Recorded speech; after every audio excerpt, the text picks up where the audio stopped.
Hi, good morning, good evening, good day, good afternoon. It is Today is December the 14th. It is close, very close to Christmas, December 25th. So it is 11 days to Christmas. Um, welcome to my channel. My name is Kiki. I am, in all intents purposes, I am Nomadic Kitty. I am the kitty in Nomadic Kitty. Um, uh, I would have to say that this has been a very interesting and wild ride with my channel, but I appreciate everybody who's going to watch this on the rewatch. Let me give you guys a rundown of how this my live streams are usually on the weekends, Friday nights, Saturday nights, or Sunday nights. I had to rearrange some things on my schedule, so I was supposed to do this live stream tomorrow, but I can't. I have a holiday party to go to, so I cannot do a live stream. And then Sunday, I need a day to rest. This week has been breakneck speed. There's been all kinds of like events and things. It's the holiday season. I am a full-time mother. I'm a full-time worker. I have a real job. I do not get paid off of YouTube. I do have another YouTube channel that is nothing to do with anything, the topic that I do on this channel. On this channel, we talk about history, politics, breaking news, K-pop. If you look at my playlist, I have a whole K-pop playlist. I am a really huge lover of history, and I'm a huge lover of South Korea and Asian culture just in general. I've studied it. Um, this is how my live stream, for everybody just waiting for them to gather around, but this is how my live stream is going to go. This is how they normally go. First off, I will talk about BTS. Um, I will give you the information on the BTS members if they have something going on. If they don't have anything going on, then I probably won't mention them because, most of them are in the military. So I'll give you an update on BTS, what they're doing. I'd give you a few more updates about K-pop and what's going on in the K-pop world, just a few more updates. And then we will talk about the biggest topic on hand, the subject of the thumbnail. We're going to talk about a group called Vcha. And their members, a member of the group, or I should say, former member of the group, but her name is KG.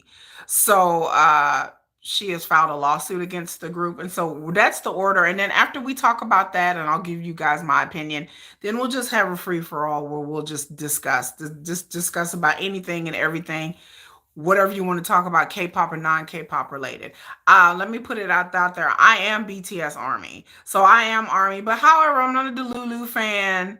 Hi, hello, Tamil.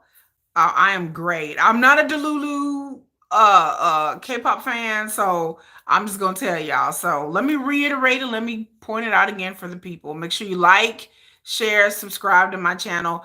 I do videos every day. Most of my videos are shorts, but I do some sort of video every day, and I talk about a wide range of politics, culture, history, travel. I put all my travel videos. I put all my concert videos on here. I go to K-pop concerts throughout the year.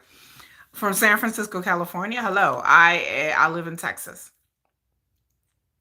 and so this is how it's gonna go. I'm gonna give you guys an update first in the beginning of BTS. We're gonna talk about BTS and the updates. I'm gonna give you a few more K-pop updates, and then we're gonna talk about the subject at hand.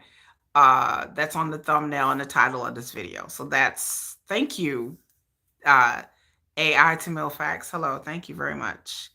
So hello everybody. Before I get into it, let me say the hellos. I say hello, what's up to everybody in America? I like to say hola, ¿cómo estás usted? To all my Spanish speakers.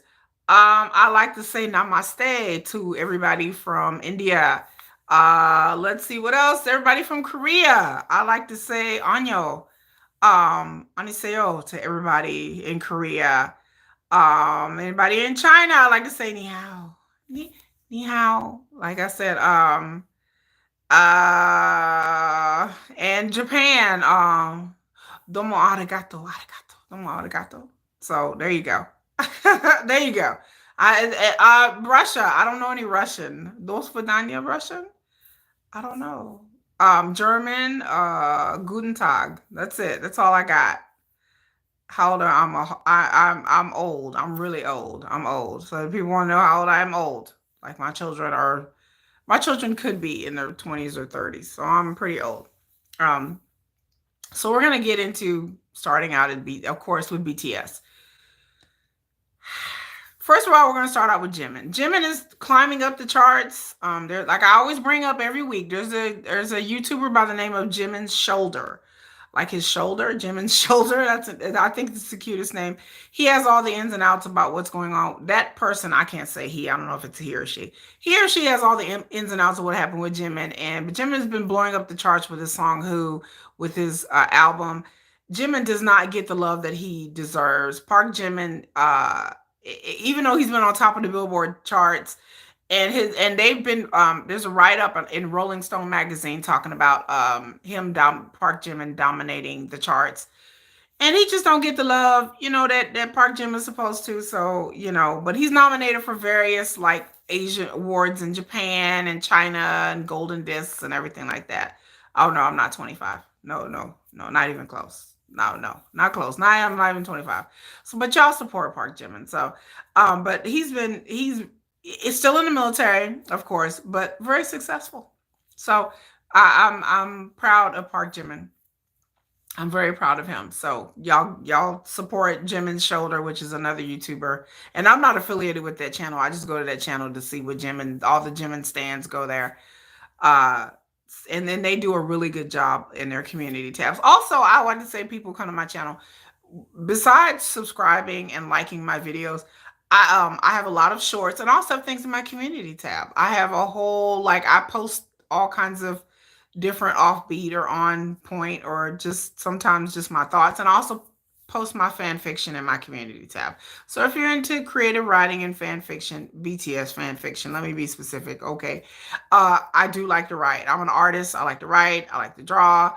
So I will put different updates and tidbits and stuff in my community tab. So y'all please check out my videos in my community tab. So we talked about Park Jimin. Who else are we talking about? So let's move on. RM came out with a song last week. RM has come out, let's see, with his documentary, which is, let's see, RM came out with a song last week called Around the World in a Day, which is not a new song. It's from his last album. But it's like this kind of funk infused R&B, experimental, techno pop. Like I can't even describe RM's music anymore. His music is so avant-garde and experimental. I got you with the writing. Paper Red. Oh my God, I love to write. I write all kinds of stuff. I just put the BTS stuff. But thank you. I appreciate anybody who subscribes. But yeah, I love to write. I love to write, and like I said, and I'm an artist too. So I do digital art. I do AI art. I do a lot of art too. Sometimes I put my art in there. But RM has a new documentary. Has a documentary coming out. Like some people would consider like it's an album documentary, but he says it's not really. But it was released in Korea at a film festival, and it's going to be coming to a country near you. So let's see. Let me pull up the name. Y'all have to bear with me. I pull up things in real time, y'all. I pull up things in real time.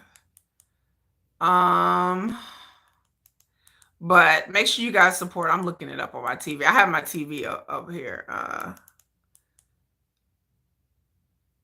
So, RM did a song called Lost. He did a song called Nuts. They have music videos. Please support RM. RM doesn't get the love that he properly deserves, y'all. The rap line, I always tell y'all the rap line don't get the love that he came out with an album 6 months ago called Right Place, Wrong Person. And so I listened to it. It's very experimental hip hop, trip hop. Like it's not my cup of tea because I'm a rap girl. So it's not my cup of tea, but I'm down with it. I'm down with it, y'all. So Right Place, Wrong Person. He's coming out with a documentary which talks about him, the process of him doing the album and stuff like that. So please support RM. Please support RM.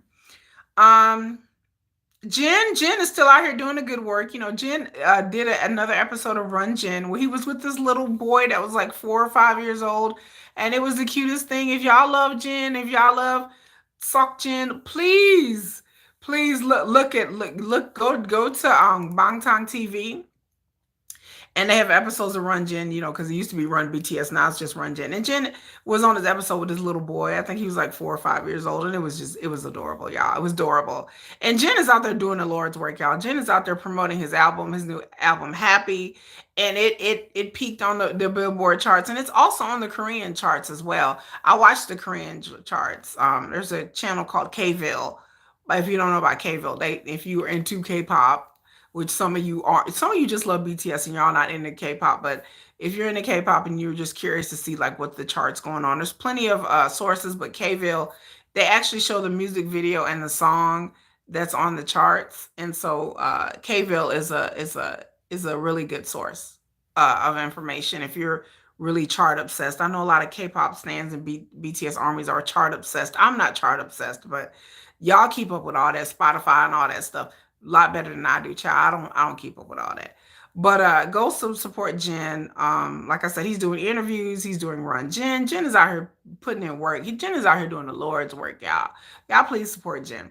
And he's looking good. He's looking like he's about 25 years old. And Jin's like, what, 32, 33, and he still looks like he's a teenager. So Jin and I both have like that vampire serum. Y'all be trying to claim that I'm a vampire. I am not a vampire. I don't have fangs. I do have braces, but I don't have fangs. So I'm not a vampire. But I know people are like, you have to be a vampire because you look so young. And I'm like, thank you. But yes, I'm an old lady. I'm an old lady. They ain't old lady. But I'm an old lady, but I just happen to look young. Yeah, younger. Hello, hello, hello. Anyo, Aniseo, are you? What is it? What is it? Is it Korean or Japanese? Wait a minute. Hold on. I can't see the ring lights. Konnichiwa. Konnichiwa. Um, I can't see, but hello, everybody on here. Um, so we talked about Jin. J-Hope is out doing his thing. Again, the rumor is that J-Hope has been doing Weverse videos and dance challenges. The rumor is we think J-Hope is recording an album and working on his album. So I'm eager to see, hopefully he is working on another solo album. I'm eager to see what J-Hope brings to the table. Glad to see J-Hope out of the army. Yay, Hobie, yay. And then let's see. Sugar has been pretty quiet. My husband Sugar has been very, very quiet. And he is in the military doing his thing, and he's just laid low and been very, very, very, very quiet. Very quiet. If you look in my shorts, my YouTube shorts, you will see that I posted about V kicking Mariah Carey off her perch. So all I want for Christmas is V. It's not all I want for Christmas is you no more, y'all. It's not that. It's all I want for Christmas is V. Or all I want for Christmas is Kim Tae-young. Because he on the Billboard holiday charts, V boop kicked Mariah Carey off of the #1. And so usually all I want for Christmas is usually the #1 song the whole entire holiday. Like you hear it everywhere. You hear it in stores. You hear it on TV. You hear it on YouTube. You hear it in Instagram Reels. No, Winter Ahead by V and Park Hyo-shin. That song has kicked Mariah Carey off her perch. And then V also came out with a song White Christmas, which is a really cute video. It's a duet with him and Bing Crosby, even though Bing Crosby has passed away a long time ago. But he's doing a remake. And so Kim Tae-young is, he's the king of winter for a reason. He's the king of winter. He's the Empress of Christmas, the Emperor of Christmas.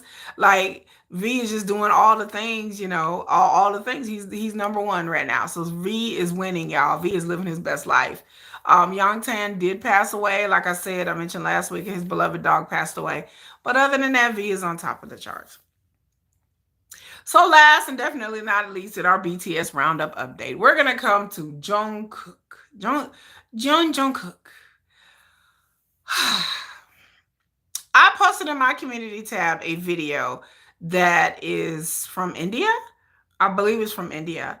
And they had clips, supposedly a real video of Jungkook being roughed up, manhandled, bullied, whatever you want to call it, in the military. So I'm just going to tell y'all, when y'all look at my community tab and y'all watch that video, take it with a huge grain of salt. I don't know what to say. That's in that YouTube channel that I posted is not the only YouTube channel that has been posting this. There have been YouTube channels all over. And like I said, when people post things on YouTube or the internet about BTS, I've learned through armies, through the ones that have been around for years. Because I'm new, I'm baby army. I've only been into BT. I've only been into K-pop for 2 years, and I've only been into BTS for about 7 or 8 months. So I just take everything with a grain of salt when people post things and post videos, because I understand what the game is. People post a lot of things about BTS because it brings clicks and views. And so I understand what the game is. And people have posted a lot of fake and false things. What's the tea about Vcha? I haven't got into Vcha, but I'm about to get into it, Sarah. I'm glad that you're here, but I'm about to get into it in a second. In the beginning of my videos, I do like a little BTS and a K-pop general like recap, and then we get into the main topic, which is the Vcha thing. But Jungkook, there's rumors going around that he was bullied. I look, I've even seen on some videos and read online. Yeah, you're here perfect timing, Sarah. You ain't missed anything. I read even things online that Jungkook was essayed. So if that, I hope that's not true. Y'all take it with a grain of salt. Again, I don't like to spread misinformation and disinformation, but the things that I've heard is that he was bullied, he was manhandled, and possibly essayed. I did not watch those videos where they were talking about Jungkook being essayed. I didn't watch it. I don't watch videos about anybody saying anybody is essayed. That's stuff that I personally will not watch. If y'all want to go out there and pull up the rumors on Reddit and on X or whatever, y'all can go ahead. But I'm just warning y'all, like some of the stuff that they were saying, I've heard from other sources and read that it was stuff that I didn't read. I don't want to read about Jungkook being essayed, y'all. I don't want to read about nobody being essayed. But especially in the military, I didn't want that to ruin my day, Yeah, I didn't want that to ruin my day. So I didn't read it. So y'all go and dig the rumors, but again, I hope Jungkook is okay. Nothing has officially been reported. Nothing officially has came out about, but I saw video. I saw video clips, and it looked like Jungkook to me. I couldn't tell you, and I know what Jungkook looked like. Like, I'm not one of these people who think all Koreans look like. I know Koreans and the video looked like him to me. And so in the video, there was a officer, a superior officer wearing, I mean, these are definitely wearing Korean, like, it was so hardcore, y'all, that I was going online looking up the Korean uniforms because I wanted to make sure. That this was a real video. And I looked up the Korean military outfits and I was freeze framing, and I was like, well, let me go see if the outfit's even right. Because, it could be military in some other country, but it was definitely Korean. Sarah said, I hope he didn't. Oh, he's your bias. Oh, Jungkook is your bias. Jungkook is a lot of people's bias. Sugar's my bias. But I freeze framed the video. I looked up the outfits. I was looking at the patches on the shoulder to make sure it was really Korea and not like, some other country. And, because now what people can do like double fake and people could like put people's faces on, how technology is. If y'all don't know, this is where we're at now. People do deep fakes and they put people's faces on other people's bodies. It didn't look like that. The clip was real. It was at night. It was kind of blurry. It was real quick. But I mean, it looked like Jungkook to me. And it looked like the officer was pushing him down and like yelling at, it was some yelling, it was some scuffle. It was kind of, I watched it over and over again, trying to see the gist of it or what was going on. But, and, trying to see if they had like a translated version, but it looked like Jungkook. I mean, it didn't show anything too brutal, but it did show him getting a little, tossed up or whatever, which happens in the military. So I'm sure Jungkook, even if that did happen, it didn't look that bad. He's a big boy though. I'm sure he's, but the look on his face was like a look of shock and a look of anger. Like he was really angry that this dude was like, the superior officer was like, and like pushed him on the ground. And so, like I said, I've been hearing about this for 2 weeks now, y'all. So I don't know, y'all take it a grain of salt. Y'all believe what y'all will. But Jungkook, speaking of Jungkook, the Billboard Music Awards, did y'all even know the Billboard Music Awards even happened? Sarah said people like to edit videos and fake false. Yeah, they do it all the time for clicks and views. But I like I said, I went online and I was reading. And I still left with not really knowing what to think. But I did do a whole video. If you look at my playlist, I did a video last week. I researched about what happens in the military. And I talked about K-pop and military enlistment. So if you look at my playlist, you will see a video. And somebody shared my video because my video had like 23 views. And then I looked like the next day or 2 days later, and it's like almost 500 views now. So somebody, from what I can tell from analytics, somebody has shared my video, and it's really good information. Like, I research all of my videos, y'all. Like, I try not to post rumors and just post silly stuff. I really go and research. When we talk about this Vcha thing, I'm gonna pull court records and I'm gonna read them to you, so y'all know that, like, I'm not making stuff up. Like, I like to do. I'm a research person, but I hope. But Jungkook, Stray Kids in 17, you know, the Billboard Music Awards, and they won like K-pop awards. I just did a short about a hour ago, a YouTube short about the awards that they won. I think it's kind of stupid, and I think it's kind of wrong that these music awards, like the Grammys and the Billboard Music Awards, have K-pop categories. Because to me, Jungkook, how is his album gonna be all in English and he's still in the K-pop category?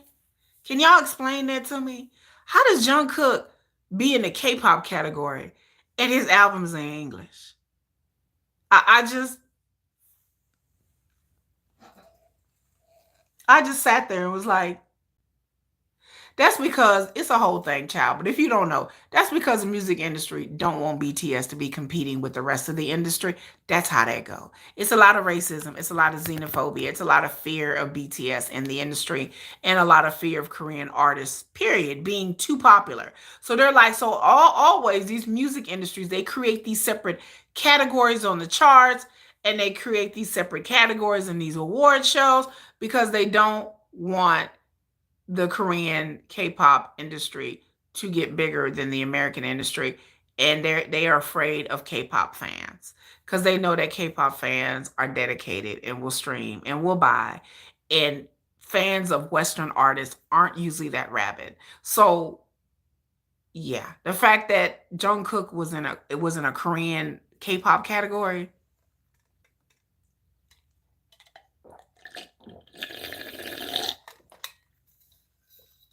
I'm just gonna sit here and sip on my tea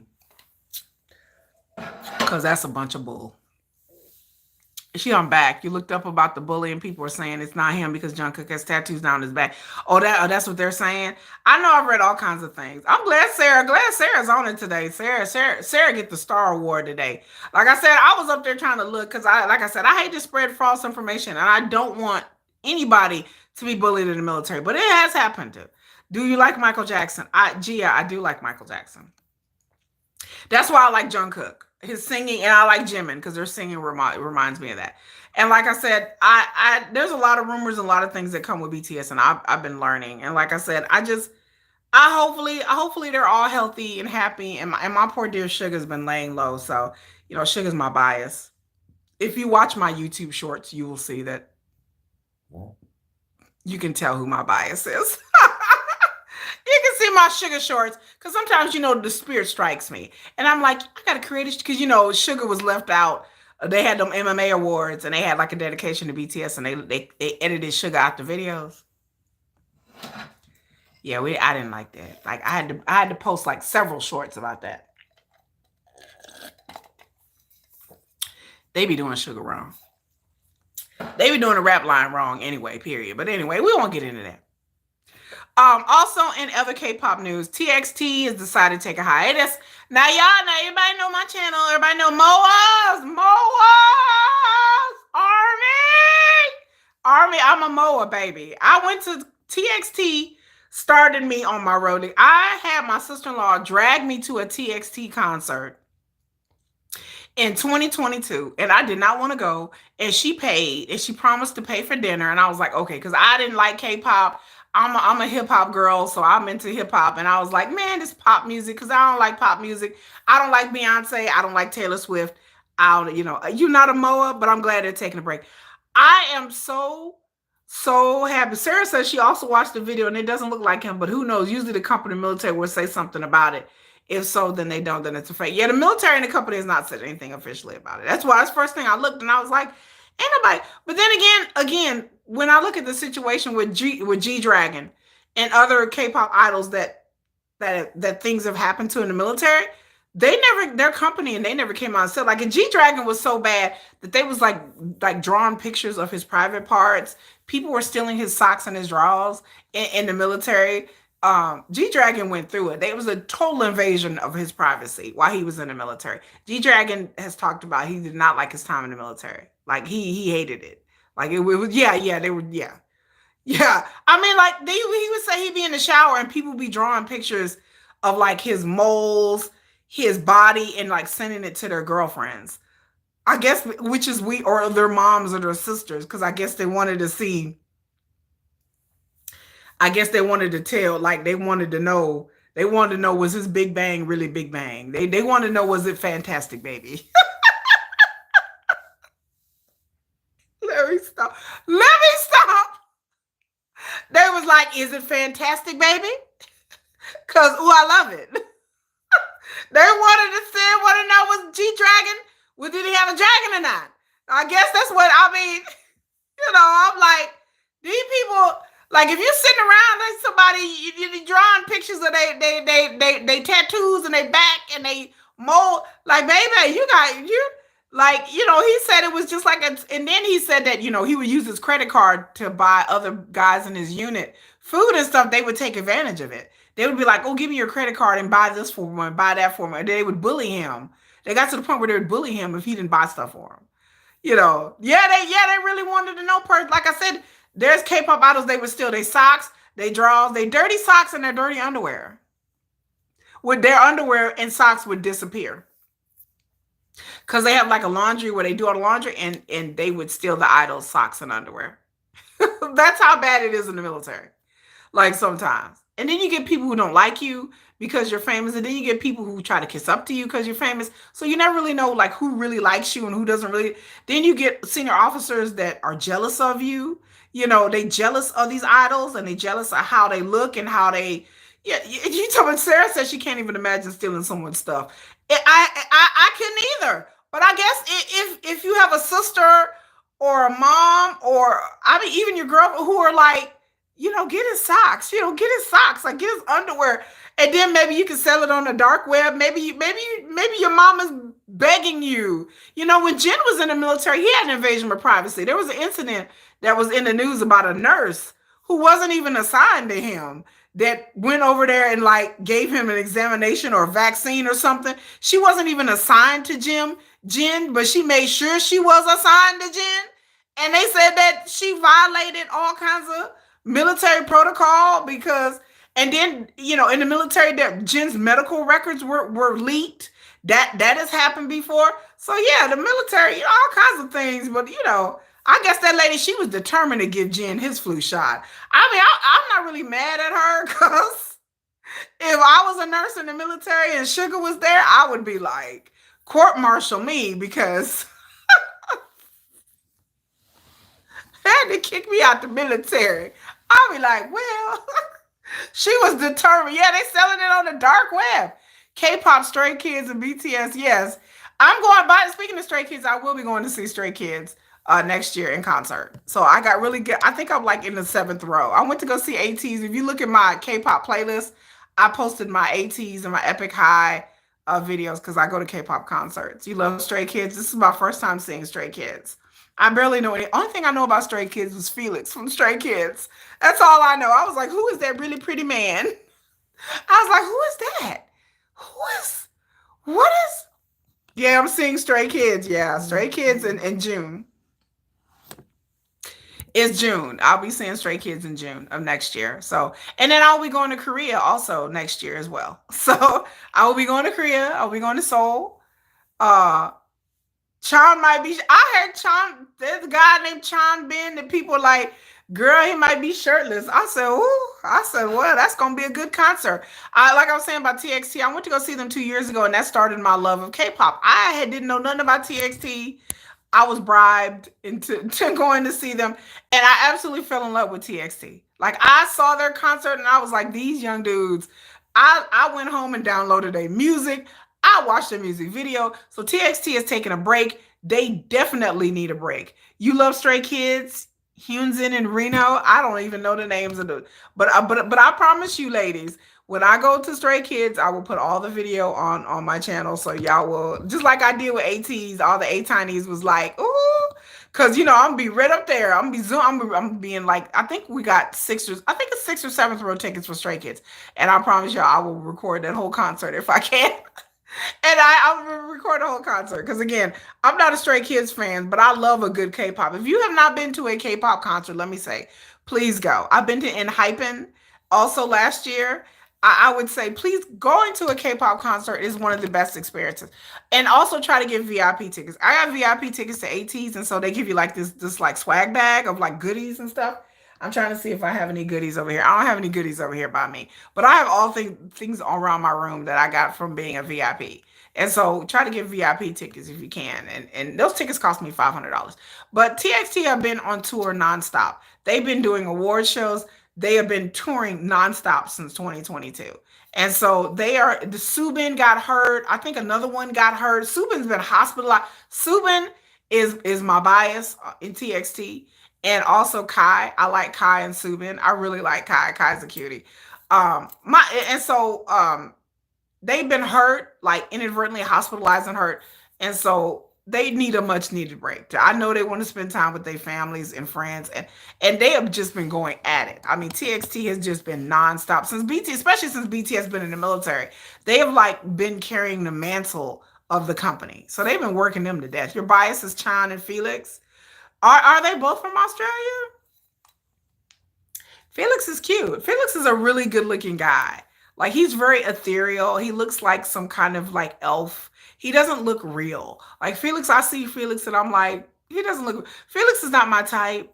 You know, ladies, you know, I like the dudes with the chubby faces, but I gotta look at all of them. Like I gotta go, like I tried to get tickets for 17 too, but they sold out like within 10 minutes before we had a chance. Are they both from Australia? Oh, that's what they call them, Australia. I gotta look into it then, ladies, before I go to see Stray Kids. I swear to God to y'all, I'm gonna do all my research because I'm gonna look up and see who these members are. You know, I gotta look in there and find a bias. I gotta, because before I go see a group, I was like, I gotta find one. I gotta like one. You know, like I didn't know anything about ATs really. I started liking them. Not your type. You're talking about Felix is not my type. Yeah, not you know. He's really friendly and real. You know, real friendly. He seems like a real friendly kind of guy. He seems kind of outgoing, and you know that's not my type. Sugar from BTS is my type. Broody, kind of mean. You know that's kind of man I like. Just quiet, just kind of like, and then sometimes silly and weird. You know that's the kind of man. And then Sugar, I like. I think. Look, I'm just be honest with you. I think Sugar's the most beautiful man on the planet. Like I love to me Sugar. To me Min Yoongi is the best looking man on the planet. Sorry, ladies. Sorry. I hate to disappoint some of y'all, but to me, in my opinion, Sugar's the best looking man on the planet. Period. Hands down. Not in K-pop, but on the planet. On the earth. On the earth. So that's to tell you how much bias I have. Sugar's my ult. Like he's not just my bias, he's my ult. Like out of all entertainment, I like his music. I like his style. I like his personality. I think Sugar's gorgeous. I think he's absolutely positively gorgeous.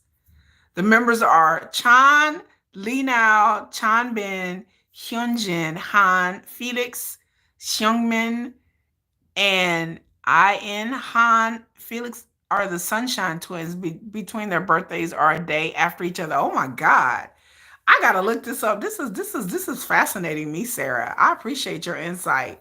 So that's Stray Kids. And I know Stray Kids has a big following in the West. Stray Kids, ATs, 17, BTS has a huge follow. Well, BTS has a huge following everywhere. But I know that those are some groups that are really bigger in the West.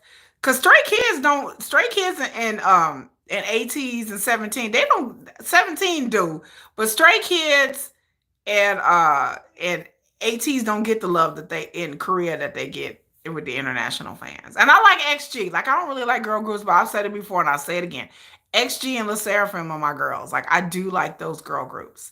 And so I like those girl groups. So and I think that's all the K-pop news that I have. We've talked about BTS. We've talked about TXT. We've talked about them stupid awards wanting to put K-pop artists in one category and won't let them compete in the other categories, which I don't like. Um, we talked about the Jungkook scandal. So we're not talking about Vcha. VCHA. Now, I had previously heard of this group. Again, I don't follow girl groups. If I need anything about Stray Kids, Sarah says she hear from me, girl, good. Because I'm going to need a primer before I go to this concert, before I stand up there and be like, who's that? You might not see Lee now because, oh, he's going to the military. Oh, okay. Oh, I hope he's okay. Hope he makes it through in the military. That's tough. It's tough in the military. It's tough, but required. So I'm not mad. And then the things that's going on in South Korea right now. I've done videos. I'm gonna do another update. Y'all know the K-pop. In South Korea they're protesting. The president declared martial law. They're protesting. Apparently, all the K-pop fans that showed up and showed out. Apparently, they got food trucks. They got merchandise. They got cafes. They got everybody got their K-pop. The K-pop glow sticks out there, and they're protesting. They're breakdancing. They're breaking into songs. Like they didn't turn protesting into like a whole K-pop festival. Like I want to be there and protest in South Korea. Your girl wants to be there. I was like, I want to protest. I want to back up democracy. I want to have my glow stick out there. I'll be like, with my K-pop light wine, like, like they didn't turned it up and turned it out. People are protesting. They want the president to resign. And so instead of bringing like lighters or torches, the K-pop fans are like, we'll just bring our light sticks, our wands out here. Why not? China and Felix aren't going because they have Australian passports, but the other members have to go. Oh yeah, they have to go. Yeah, that's the same thing for Card. Like Card, BM is not he's not Korean. He's from America, and so when the other one went, when Joseph went, yeah, I love Card. By the way, Card's a mixed group, and they about to come out with a comeback too. By the way, if y'all have not checked out Card, KARD, please check out Card. They've been around for years. Like Card's been around, I think like 6 or 7 years, and they're a mixed group. There's 2 guys and 2 girls, and y'all, you love them. I love Card. People are like, who? I'm like, they're a mixed group, and I saw them in concert too. I loved it. But anyway, now we're gonna get into our main topic, Vcha. So Vcha, I actually saw clips of this on somebody else's channel. There's another channel called Midnight Theories. I subscribe to Midnight Theories. That girl got it going on. She got a good channel. She does like a lot of group history, and she also talks about the K-pop competition shows. So Vcha was a group created from A2K called America to Korea. It was a survival show. So in Korea, they have like these survival shows where they bring a bunch of, like, some of them are all girls, some of them are all guys, and they bring trainees and people all together, and they do like different challenges. They break off into groups and they narrow them down until they narrow them down to there's like how many ever they want in a group. So Vcha is a 6-girl group under JYP Entertainment, which JYP is one of the big 4 entertainment idol companies in Korea. They were on a survival show, and I saw clips of the survival show. You can look it up on YouTube. They made their debut January 26, 2024. They had a single called Girls of the Year. The name Vcha is derived from the Korean word beachwoo, which translates to shine upon or to illuminate, reflecting the group's purpose to inspire fans worldwide. Vcha is the first ever global girl group to train under the K-pop trainee system. These girls were housed in California. Okay, so they lived in a house in California. So they were not housed in Korea like normal trainees are. You've been standing them since Y2K. Okay. Well, you've been standing them.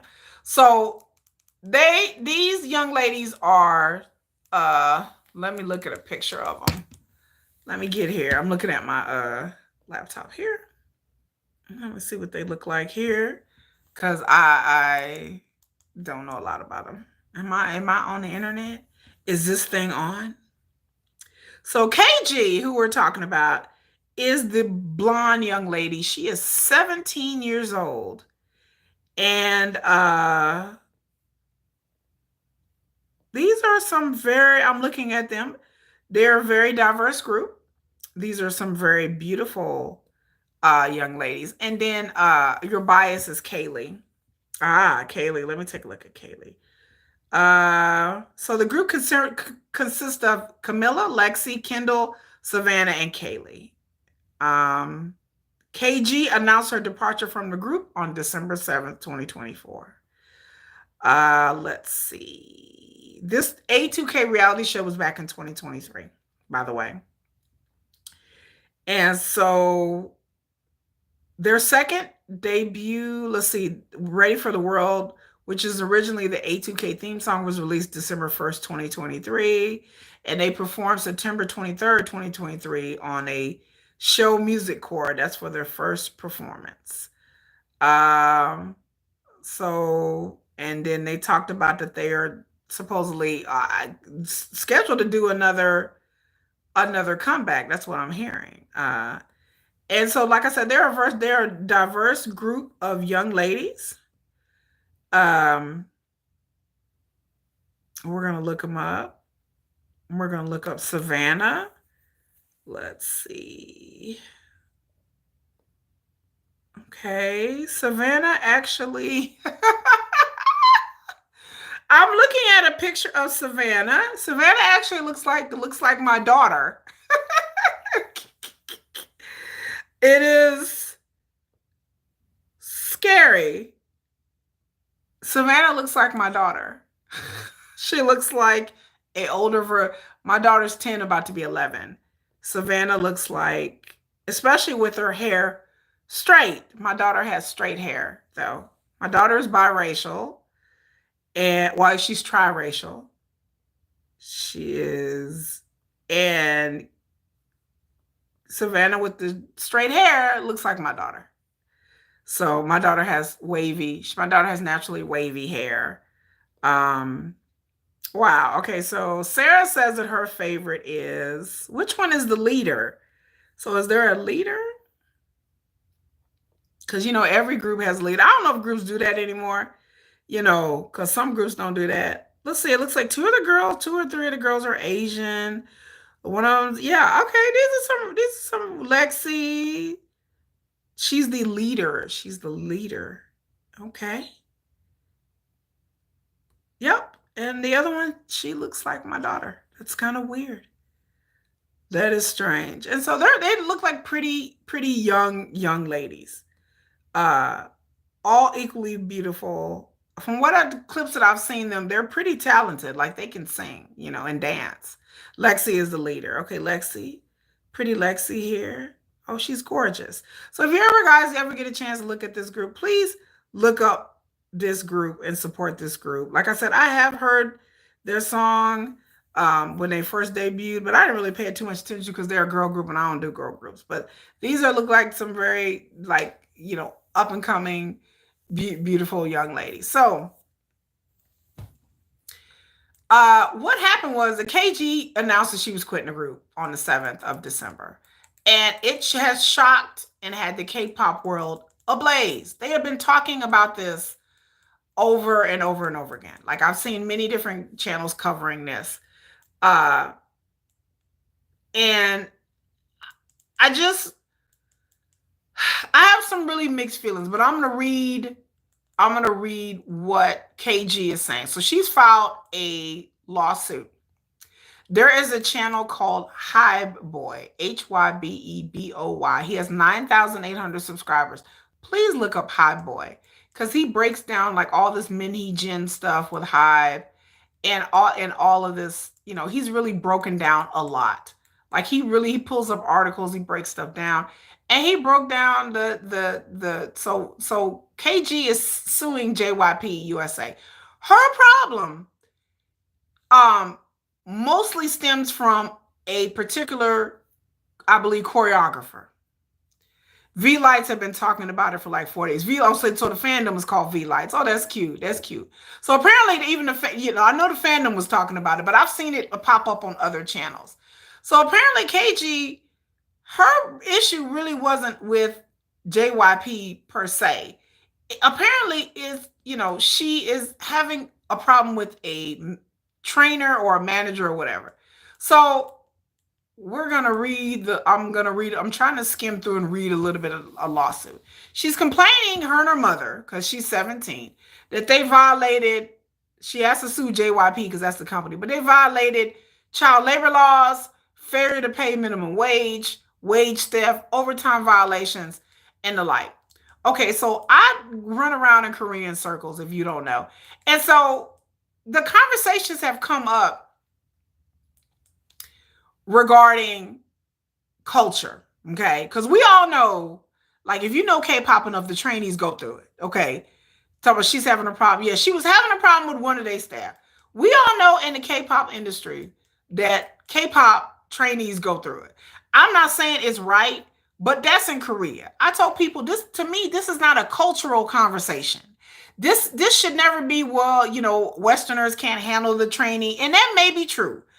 I don't agree with the trainee program, but I agree that maybe this trainee or manager or employee, whoever, that this person obviously is used to the way things are going on in Korea. However, culture aside, whether you think it's right or wrong or aside, the issue is, for me as a grown person, as somebody who's grown, who works in the corporate world, the issue is, if you want to have a diverse Western group and treat them like trainees, my opinion is you should take that to Korea.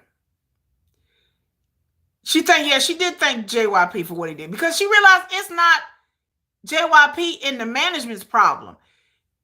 They were living in this $2.5 million mansion in California, right? They were living in this nice house. So some people brought up that, which has nothing to do with anything, okay? Nothing to do with anything. Hello, I love Stray Kids 27. Thank you. It had nothing to do with anything. This has nothing to do with culture. This has to do with law. The things that they do to K-pop trainees in Korea, you can't get away from. You can't get away with it here in America. You just can't. Why? Because we have laws. It's not about whether KG complained or not. People are like, well, she complained too much. That's not the point. The point is, we have laws here in America where you cannot do this. Okay? So you can't do the things that they were doing. Okay? She was told not to eat. You know what I'm saying? Like, all kinds of things she was told not to eat. She was told. So she filed a lawsuit in Los Angeles Superior Court, her and her mother. She claims that she suffered from child labor exploitation, child neglect, abuse, unfair business practices, and breach of contract. Okay. She said the troubling issue stemmed from somebody who worked with them. She said that the experiences she had and her bandmates was including physical, emotional, and mental. mental. She said in her statement, I'm not trying to laugh because this is sad. She said that her working and living conditions led a member to even attempt to self-harm. So KG is claiming that it got so bad that one of the members tried to off themselves. And if that's true, that's sad. She's saying that the environment encouraged eating disorders and self-harm. Now, again, we know the K-pop training system. We know people have done interviews talking about they ate an apple and a half a breast of chicken a day for weeks while they destroyed their body and their metabolism by not eating. We know these K-pop trainees are encouraged to be at a certain weight. We know that these managers and management companies want them to be a certain weight. They have weekly weigh-ins. Sarah said one of the members, she said they actually attempted to off herself. Okay? That is not only devastating for that person, but also devastating for the other people in the house who are friends with you and y'all feel like y'all in this together. And then you have somebody that felt so much pressure that they really thought that it was time for them to end their life. That is insane to me. That is crazy. KG has said that she's worried for the girls who remain in the group. She says she truly loves and cares for them. She realized that if she was there, that she may not be able to become the artist inspired to be. She enjoys songwriting and production and singing. She has accumulated a massive company debt. Let me tell y'all, when they were staying in this house, that's $2.5 million. Don't y'all know they were splitting up the cost of the house and taking money out their paychecks?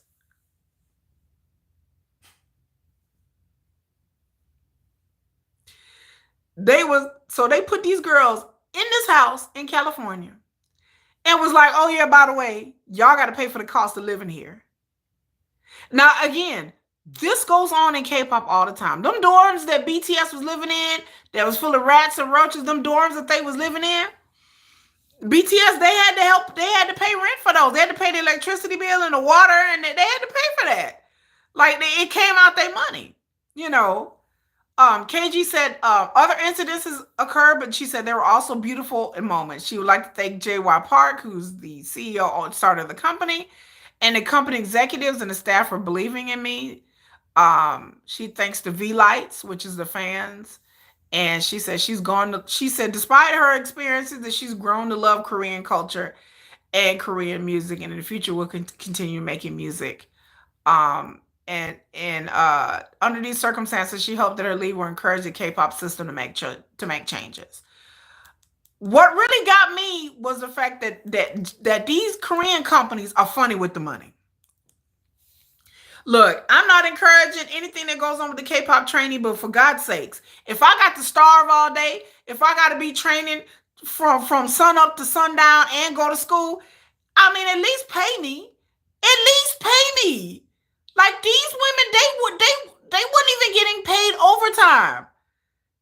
Like in America, in Korea, you can do that, but in America, you can't do that. We have laws. You can't do that. You for real. Like if I'm gonna starve and not eat, and I'm be rehearsing, KG apparently she got injured. Apparently, like it messed up her shoulder, and then she was still told to keep going. Look, if I would do all of this, man, I'm telling you, poor KG. They was only getting paid $500 a week. I said, excuse me? I said, what? They had your girl over here clutching the pearls, ladies. I was clutching the pearls. $500 a week? I'm over here adding up. I'm like, I'm going to carry the 3 minus the 1. I'm over here adding. I'm like, divided by 6 plus 7 times 3.5.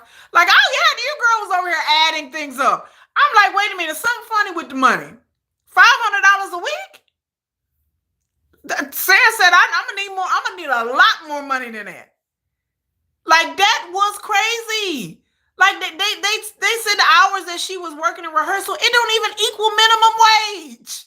Like she literally was working for like $5 an hour. Like they don't call these K-pop contracts slave contracts for no reason, y'all. But they can get away with that in Korea, but you can't come to America and get away with that here. You can't have somebody working, paying them working till 6 and then want them to work till 1 or 2 o'clock in the morning. They wanted her to rehearse till 1, 2, 3 o'clock in the morning. They're a child late. She's a child. She is a child. She's 17 years old. There's a lot of like child labor laws. Like in every state is different. Let me say, in the state of Texas, like if you're a certain age in the state of Texas, they can't work after 9 if they're under the age of like 16. We have laws here. People have fought hard in the industry to change the laws for the entertainment industry. If you know anything about the entertainment industry, I have family who've worked behind scenes in the music industry and in acting. Okay. I actually have a cousin that was on a Disney Channel show. I won't say his name, but I have a cousin that was on a Disney Channel show. And he was a minor, right? And you know, they're supposed to have a guardian on set somewhere. I was like, they didn't have a guardian? How do you come here to America, set up a house and want to create this international supergroup? And I get it. But you have to have everything should have been explained to their management team, their choreographers, their trainers, their handlers, whoever. In the morning, this girl, she had to go to school for 3 hours, required by law. She's by law, she can't work more than a certain hours after a certain time. They wanted her to work till 1, 2, 3 o'clock in the morning and turn around and get up and go to school the next day. Again, I know BTS did this. I know other girls did this, but in America, that culturally, beyond culture, legally, it's not gonna fly. Like once you start telling your parents what's happening, like if my child came to me and told me like this is what's happening, I would have been like, what? What is happening? Like Talking about you fall asleep walking if I had to do that. Yes. For a week, they got $70 to $75 a day just to get up to 5. Right. She said she would go to school for 3 hours and then work, rehearse. To sometimes she was pressured to rehearse. Okay. One example of this complaint, and it shows necessity. So JYP employed a dance teacher, one who would often yell at KG in Korean language, which KM didn't speak, treated her harshly. Around September 14, 2023, the dance teacher forced her to repeat a dance move hundreds of times. Not once, not twice, hundreds of times, until she tore a tendon in her shoulder. The move was strenuous, and the dance teacher yelled at her for showing signs of tiredness. And while perhaps shocking of all, amid this intensity, the dance teacher refused to allow her to drink water. The other members were allowed to drink at that time, just not her. Thus, JYP forced a minor to exercise, labor for long hours, skip meals and breaks, and endure emotional abuse without care, and at times even provided her a glass. They didn't even give her a glass of water. The dance teacher told her that she could only drink water once she finally got the dance move down. That's a violation of California's social norms, regulations, and laws. And so some people online were like, well, she signed a contract. I said, it doesn't matter if you sign a contract. It doesn't matter. I can sign a contract saying I'm gonna allow you to lock me in a closet. And if somebody find out about it, you still gonna go to jail, because that's violating your human rights, whether you sign a contract or not. I'm sure she didn't sign a contract to be deprived of water and food and have her do a dance move 100 times. I'm sure that was not in her contract until she tore a tendon in her shoulder. The staff would have got a slap because, girl, I need my water. And like I said, she's 17. Like, she like, okay, maybe she the type to be like, well, I'm gonna try to go along and get along. Now, me at 17, now your girl Kiki at 17, I was the mouthy type. I would have been like, say what? I don't like, bitch, if you don't get off me. I'd have cussed that lady out. But that's me at 17. KG don't look like the type. She seems like a little, a mild and meek. She don't seem like type. Me at 17, it would have been knock if you buck. I would have been like, what? You don't get water? I would have been like, do something. Like, what you finna do? Like, me at 17, no. I was nuck if you buck at 17. Like, I had a lot of agency about me at 17. I was very spirited at that age. She would have gave it and talked back. I would have got in her face and been like, I'm finna go get some water. What you finna do? What you finna do? Come on, Cletus. I would have been like, you think you Froggy Leap? Come on, girl. What you finna do? We would have been tussling. We would have been fighting. I would have been like, you give me this water. You get her water.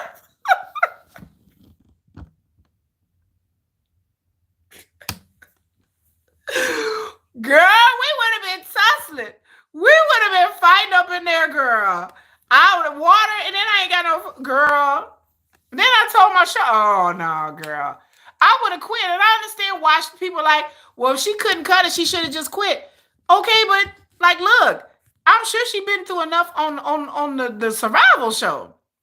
And I know people, they like, well, this is how the K-pop training. I understand that, but legally speaking, you can't do that in America.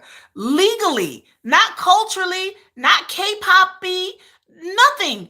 Legally. I cannot have you working for me at Jack in the Box, and I'm like, look, you better get to working 20 hours a day at Jack in the Box, and you ain't gonna get no damn water. Like, as a manager at Jack in the Box, I can't treat my employees like that. I cannot legally treat my employees like that. whether they work there or not, whether they had, I don't care how long they've been working there. I can't be like, well, y'all can't have no breaks and y'all can't have no water.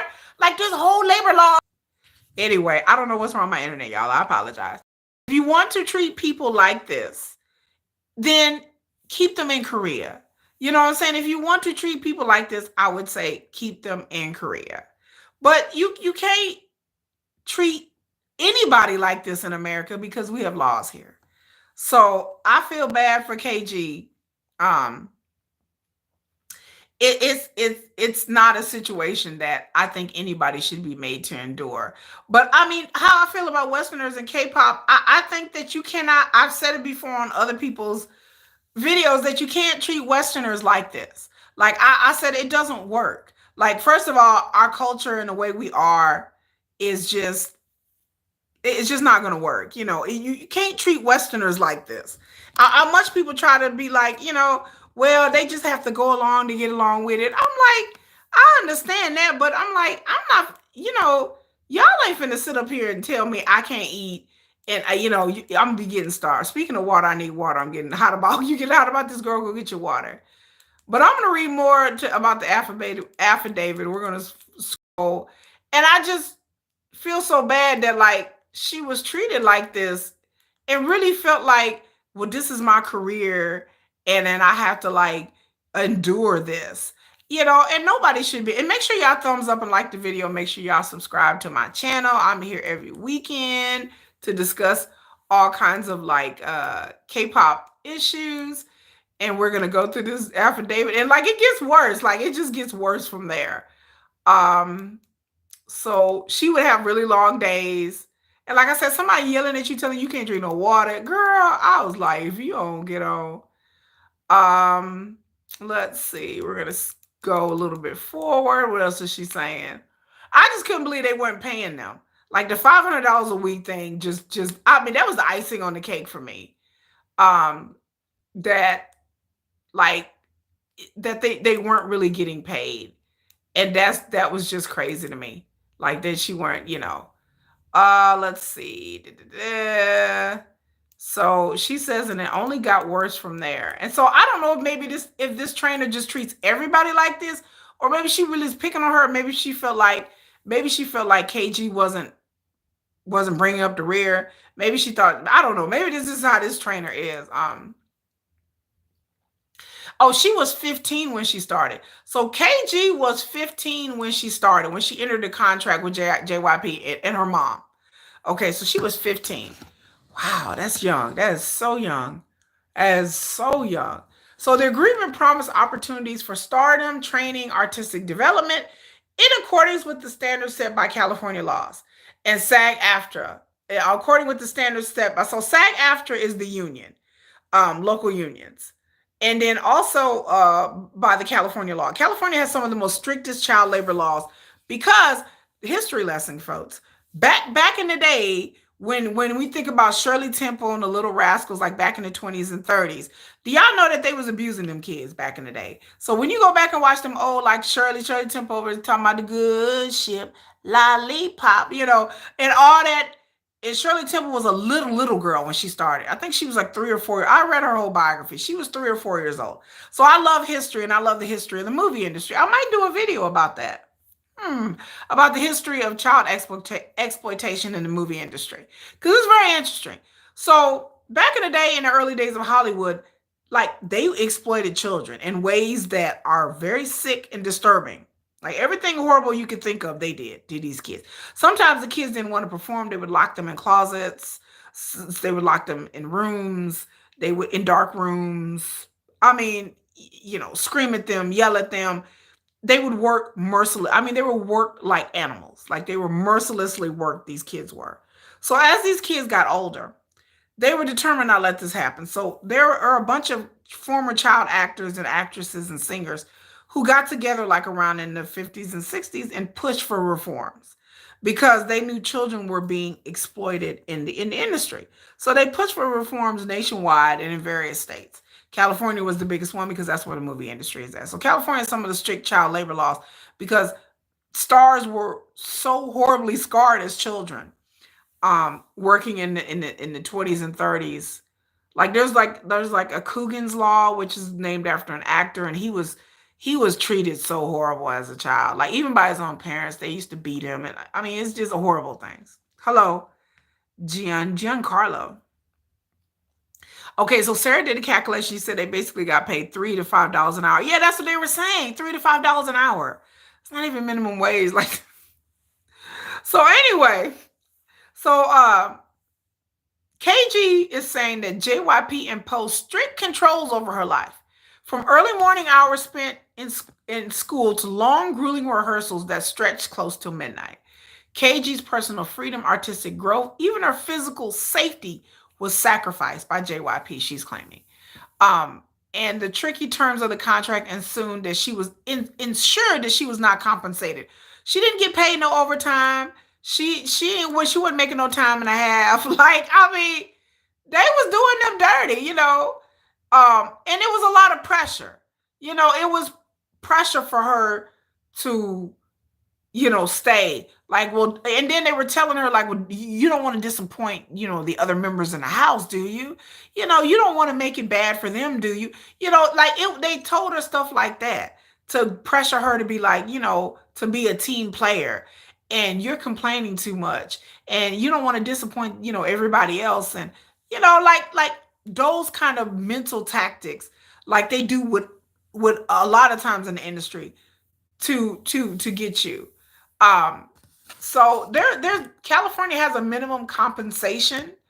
Like the first year that like there's like $9,000, second contract year 12,000. So in California they have all of these laws about like health benefits and minimum compensation and overtime. Like California has some of the, like I said, the most strictest labor laws in America.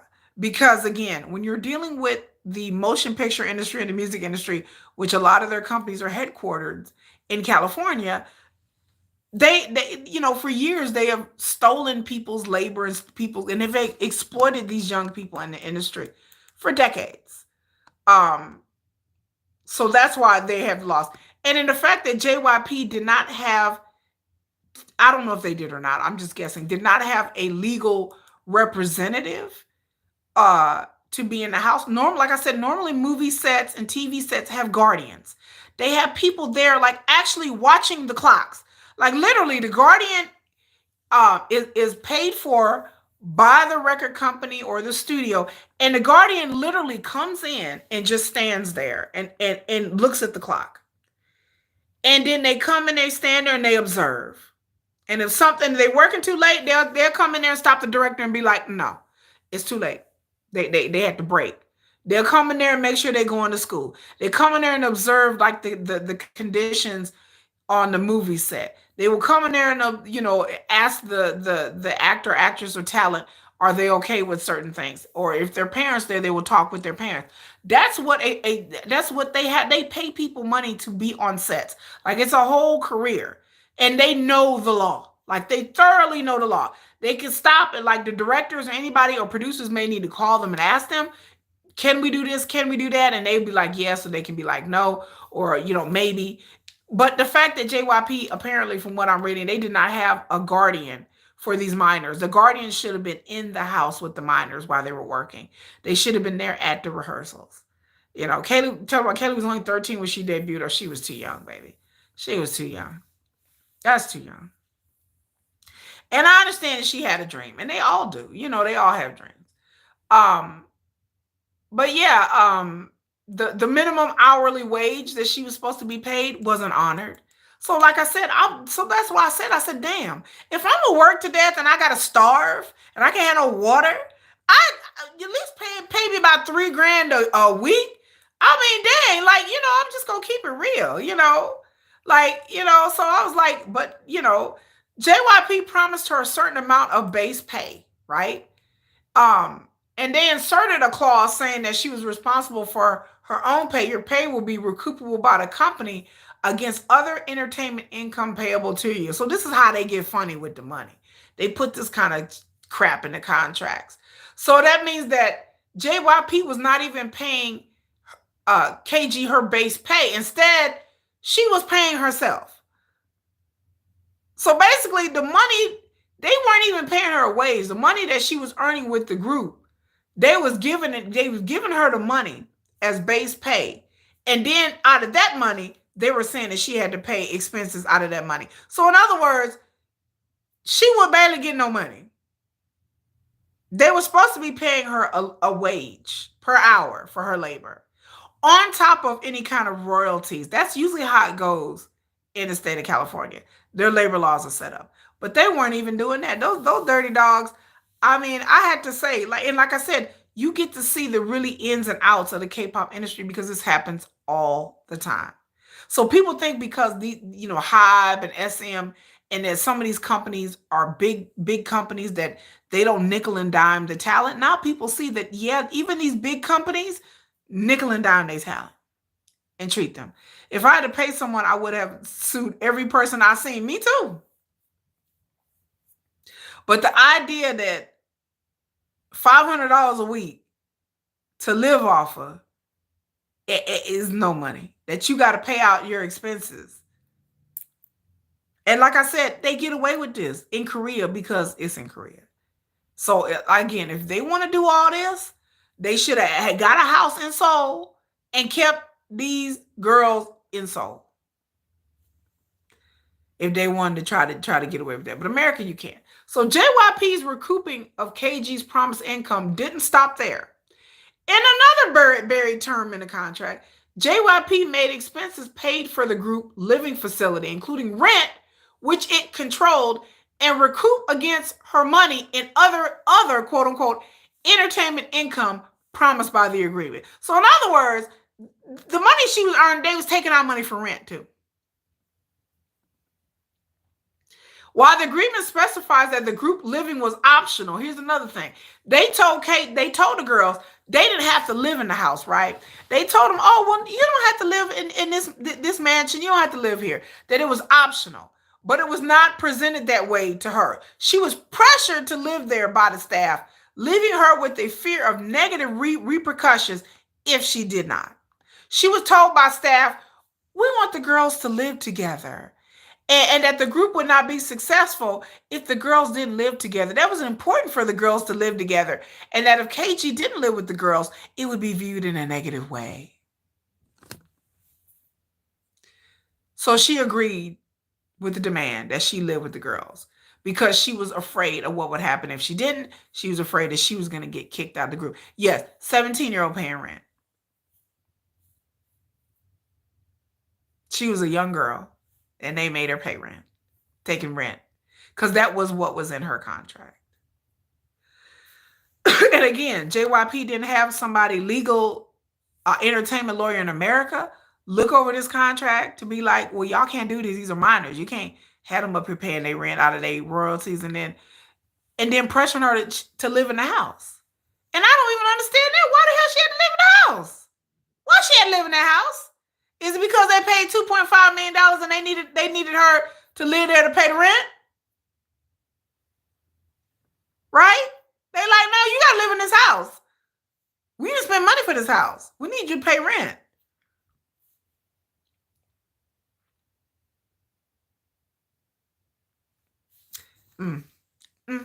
Lord have mercy.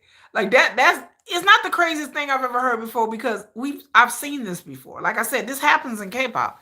But it's just the thing about this was shocking to so many of the group's fans is because a lot of people don't understand this is what really this is what normally happens. Like this has been normalized in K-pop. It's normalized. So she just was like, okay, I guess I gotta live there because, she didn't really have a choice. So yes, they JYP chose a $2.5 million house and they couldn't have got a cheaper house. Okay. And so now JYP is claiming that KG owes them $500,000 under the employment agreement. So instead of paying her a minimum wage, JYP has forced KG to pay them exorbitant sums for working for them and taking the payment of those sums from the money that they owed her. So this is what's happening. So at this point in time, she's not even getting paid any royalties. They just taking her money and saying, well, you owe us $500,000. I'm like I said, when they talk about slave contract, boy, oh boy, that is some boy. They talking about. They said that she got to recoup that she owed sums that need to be recouped back. And JYP also, she's saying that they're using her likeness to generate income and benefits.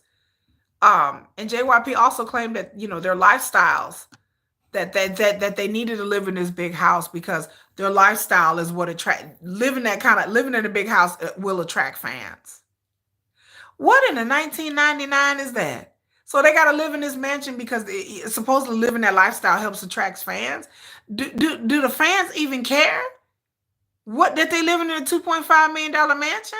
I mean, do the fans? I don't think the fans would be like, well, they not living in a mansion. I'm done with them. I'm not a fan. I'm not a V-Light. You know? Yes, $500,000. They're saying that she owes them. Like, what if the fans are like, well, they're not running around the mansion. I don't like them no more. I mean, I said nobody ever. Nobody cares. Nobody would care if they would do videos with them in an office building. Like, nobody cares.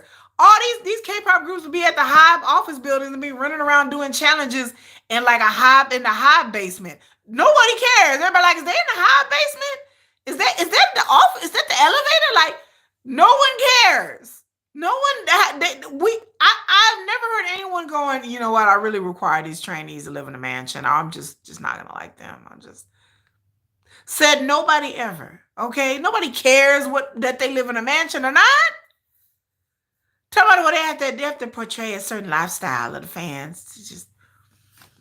Fans don't care about that. They care about whether their personality is good, whether they can sing, they can dance. Are they talented? Are they personable? Are they cute? Or do they seem like nice people? That's what the fans are looking at. Nobody cares whether they running around in a mansion or office building. Nobody cares. Or they running around in an apartment. We've all we people been around K-pop. We've seen enough. We've seen K-pop people live in all kinds of dorms and nobody cares. Bunk beds and shit. Nobody cares. They didn't have to. JYP didn't have to put them girls in that mansion. And then they were just greedy. I think I care about their personality. Yeah, not what they living in. It's not like we live in there. It's not like, well, girl, this place look like a dump. I don't want like we're not living with them. We don't care. Like they really think what westernized fans care about that? Westernized fans don't care. They don't. They care about the group and the girls or the boys. They don't care about where they filming at. None of this, KG said none of this was properly disclosed to her upon entering an agreement. I'm sure it wasn't. And it was presented to her that she would receive royalties and a share of the revenue, and as base pay. But JYP, basically what it's saying here in the affidavit, they was funny with the money.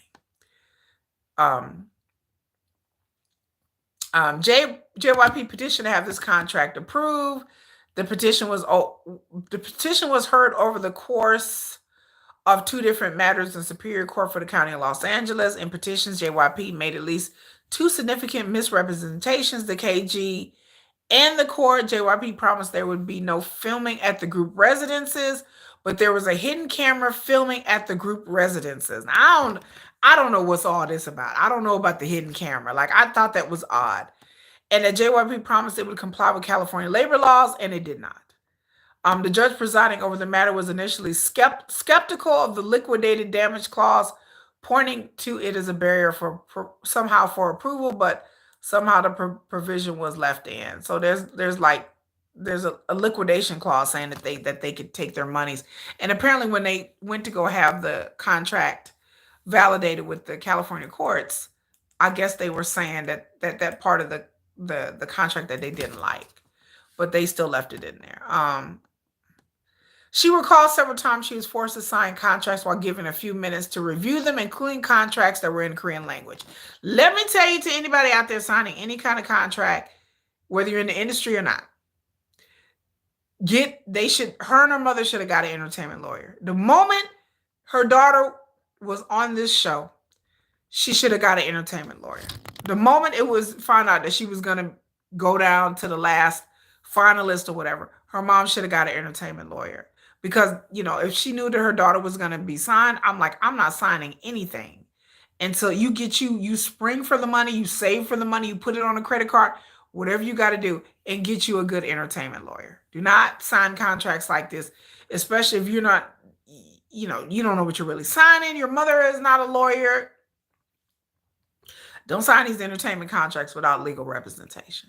On October 25th, 2023, addressing public concern, one of the company's employees, Daniel Hong, tasked with managing Vcha, stated to the press that the company strictly followed regulations set by California regarding minors working in the entertainment industry. In the context of describing regulations of working hours and education and guardian presence, he was quoted saying that rule has been put together and followed until today, and it'll be followed until later, he promised the public. So apparently there was something in October 25th that came out in the public, apparently, about how the girls were treated. Apparently, I didn't read that, but apparently they were saying that's further for the truth, that he basically got up there. I mean, he's gonna get up there and say whatever he got to say, so I'm not really giving to that. By the time the line had already been crossed, notably in October, while Daniel Hong was describing the compliance of child labor laws, JYP was treating KG as a trainee unprotected by California labor laws.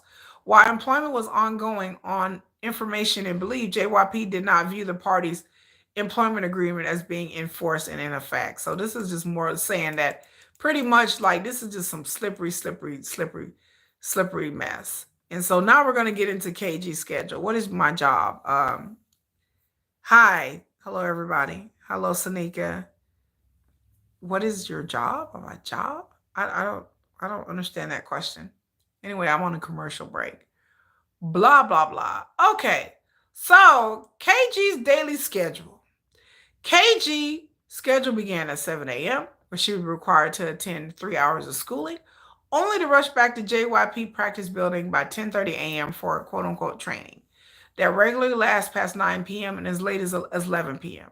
The official schedule suggested practice in around 7, but in truth, KM was pressured to stay much later, and JYP staff told her that they wanted her to stay to 1 to 2 a.m. with thinly veiled threats of disappointment and consequences if she left early. JYP staff said that she was in critical condition and should be practicing like the younger Korean trainees until 1 to 2 o'clock in the morning.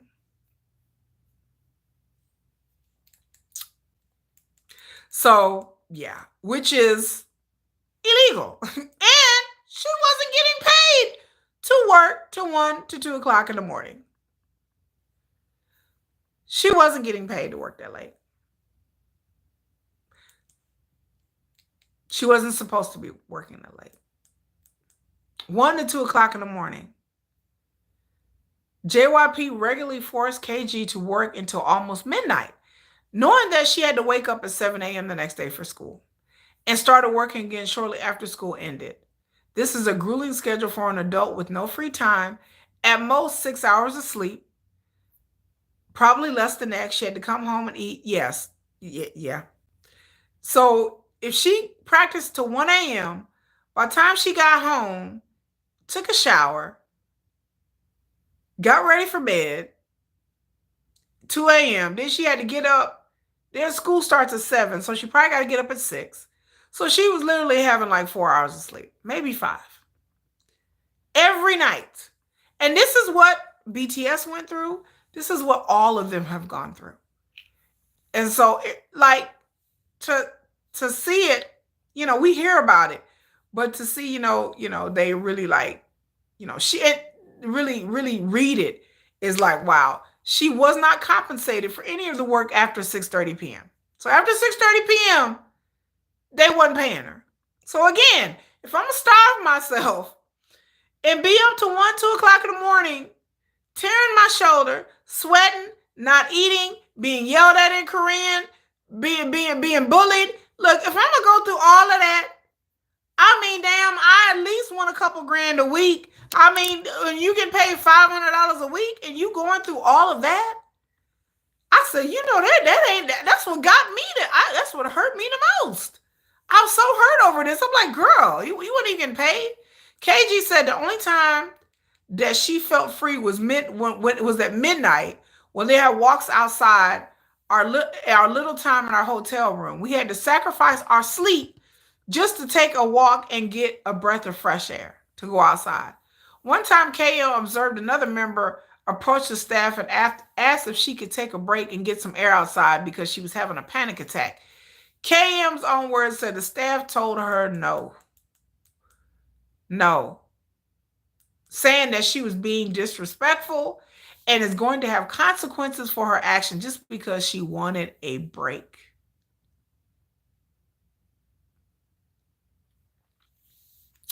Over a 6-month period, JYP paid KM just $500 a week, an amount shockingly well below the California minimum wage, considering the 12 hours plus days that she was required to work.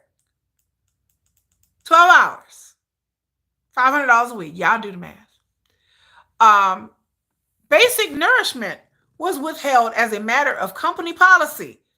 Company policy. KM and her group mates were pressured to maintain extreme and unhealthy thinness.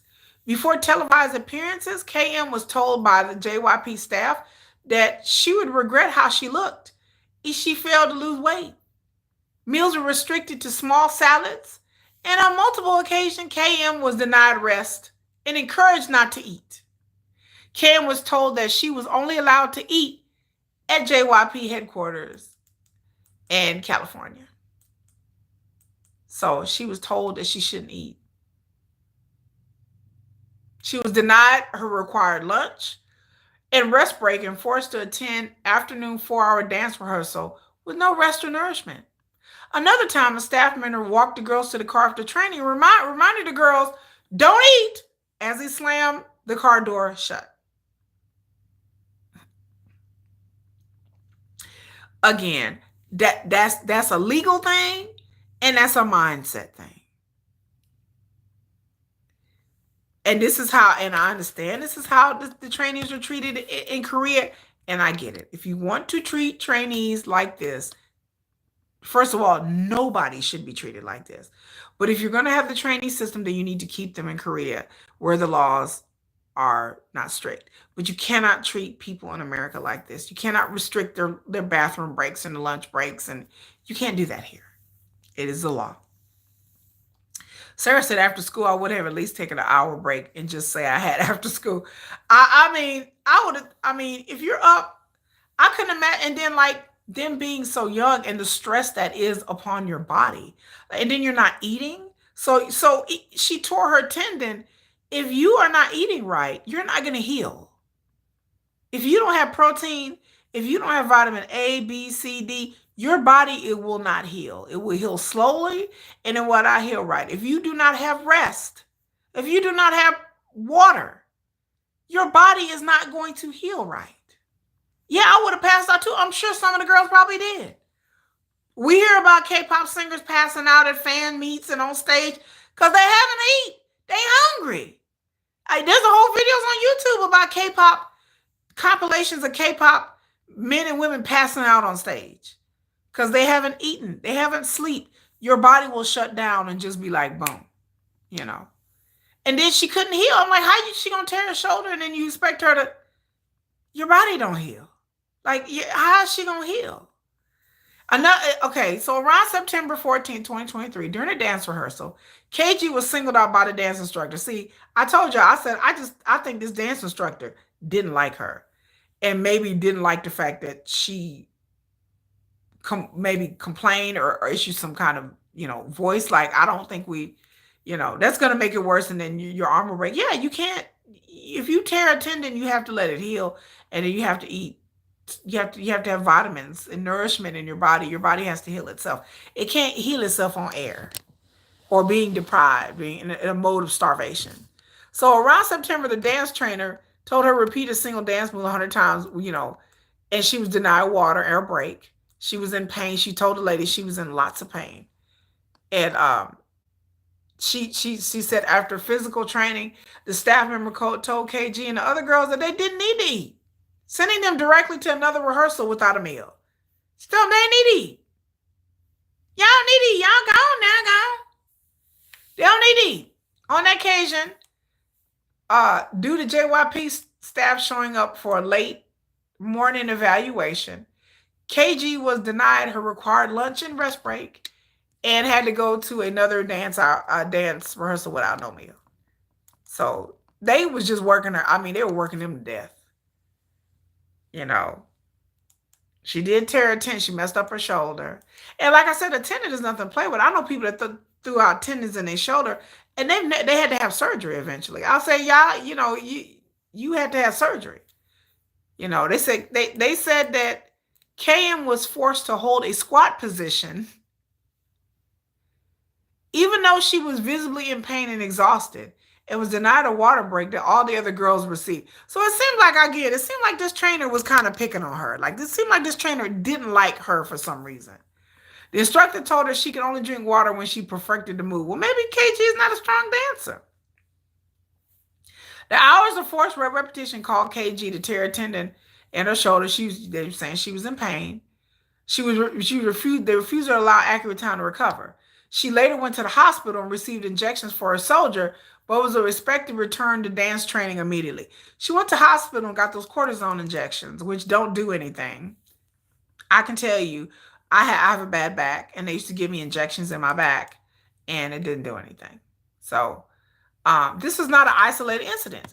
Throughout her time at JYP, KG and other members were repeatedly forced to dance and perform with severe injuries, including sprained ankles, strained muscles, and other conditions. KM doctors recommended rest, but JYP ignored these recommendations, insisting that she continue to perform at full capacity.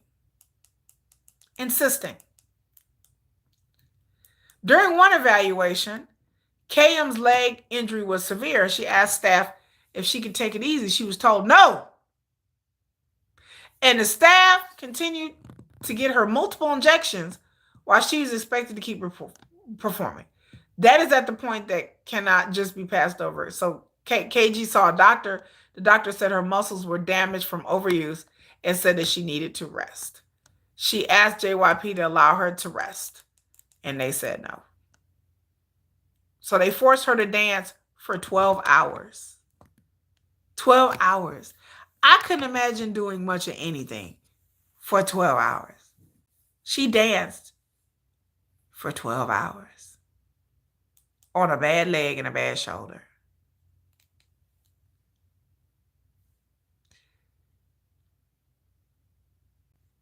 Even though the doctor told her that her muscles were damaged from overuse. And then, like I said, the other point, they're young. You're not dealing with a 19, 20-year-old. You're dealing with somebody who's a teenager. Their body is growing. The hormones in the body, your tendons are growing, your body is growing. Even as a teenager, you have aches and pains just because you're going through, that's why they call it growing pains. So the idea that you're rehearsing and you don't have time to heal. Like I said, I just think about BTS and the things that they went through. And then on top of that, in this situation, I can't say what any other group has gone through. But if you're going to train, dancers that rehearse, okay, I know people who are dancers, right? Professional dancers. They've been training for years. They've been training since they were in middle school, some of them. They train and train and train. They also weight lift. They also get in the gym and they weight lift and they stretch. They have nutritionists. They have people who are like physical therapists that keep the dancers from spraining their legs, because they know that if the dancer break their leg, their arm, they could potentially end their career. So a lot of the dancers, either privately or the dance company or the dance school, will have physical therapists come in, and so they can be able to work out their muscles and do things. These K-pop companies don't even do that. They don't even do that. They ain't got no real trainers. They don't have any physical therapy people.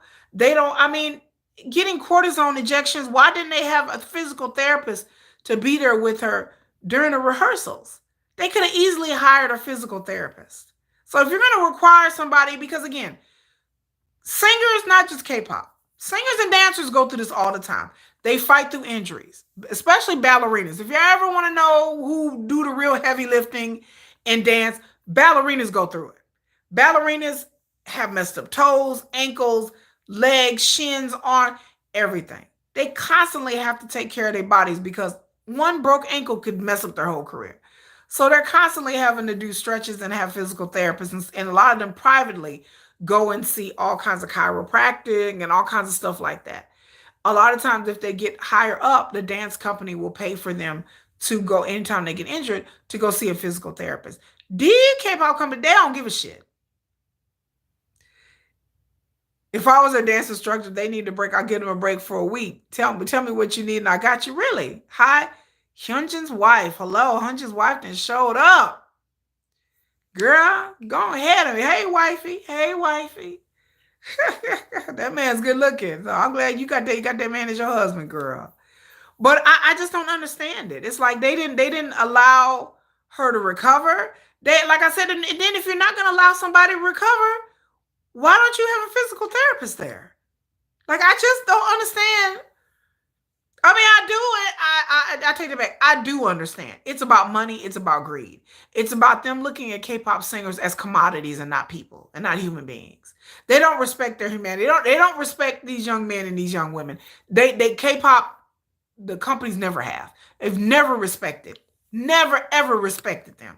They look as K-pop idols as commodities, as workhorses, as things, as playthings. That they like you want this career, don't you? Well, you better get out there, make this money, honey. Like, they never considered any kind of like these young people's humanity. When you're 14, 15, 16 years old, your body is still growing.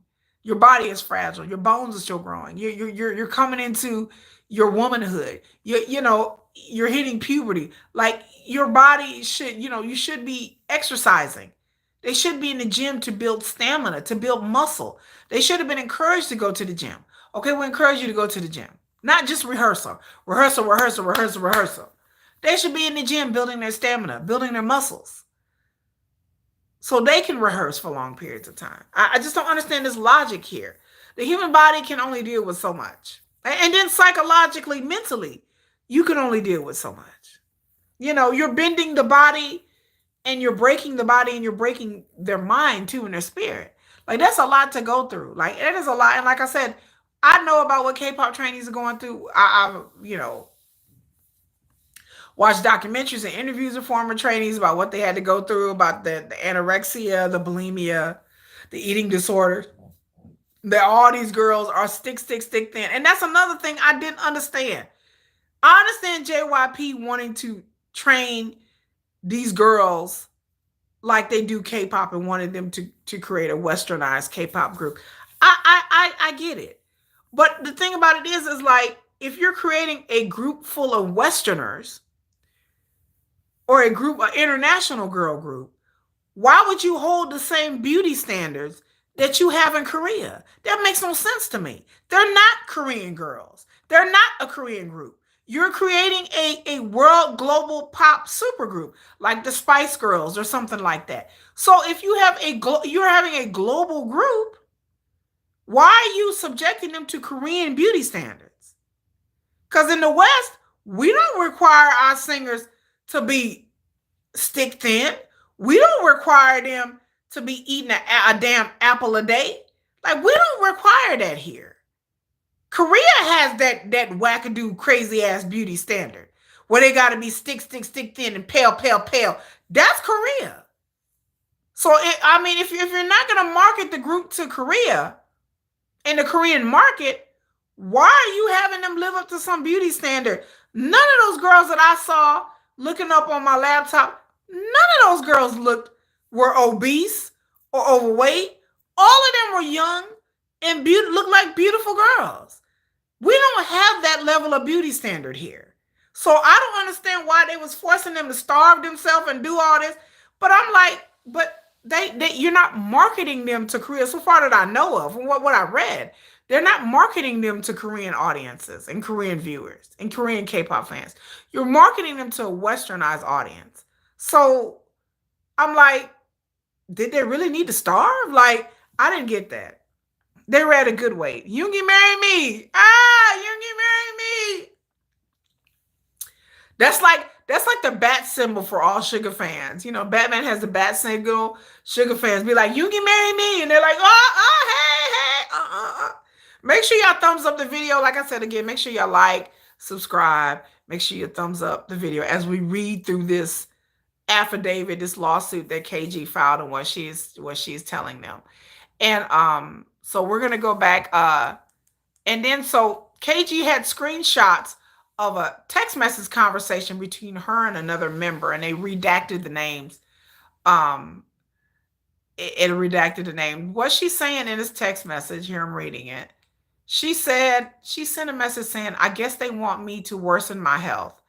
The other person said, "We don't want it to get worse, quote unquote. It's getting worse because the doctor said not to do physical activity, and you are.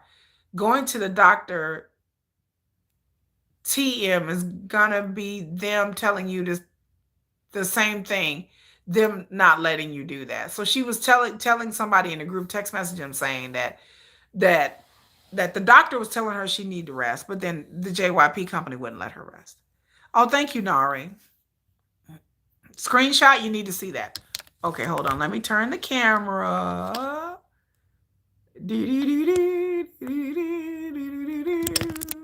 This is the screenshot. I know you can't see it. It's a little blurry. But this is the screenshot that I'm looking at. Cameras in the pantry? Yeah, that was close. So that's a screenshot that she had provided in the affidavit. I didn't understand the cameras everywhere. That was weird to me. I don't understand why there were cameras. I guess they said there were cameras in the pantry because they were seeing whether they was sneaking and getting food or not. So that's why there was cameras in the kitchen and the pantry. I hope there wasn't cameras in the bathroom or in the showers. I hope not. I hope I don't read that. I don't look. Now the pantries in the kitchen I can kind of understand. But bathrooms, come on now. Ain't no reason to be cameras in the bathroom with these girls.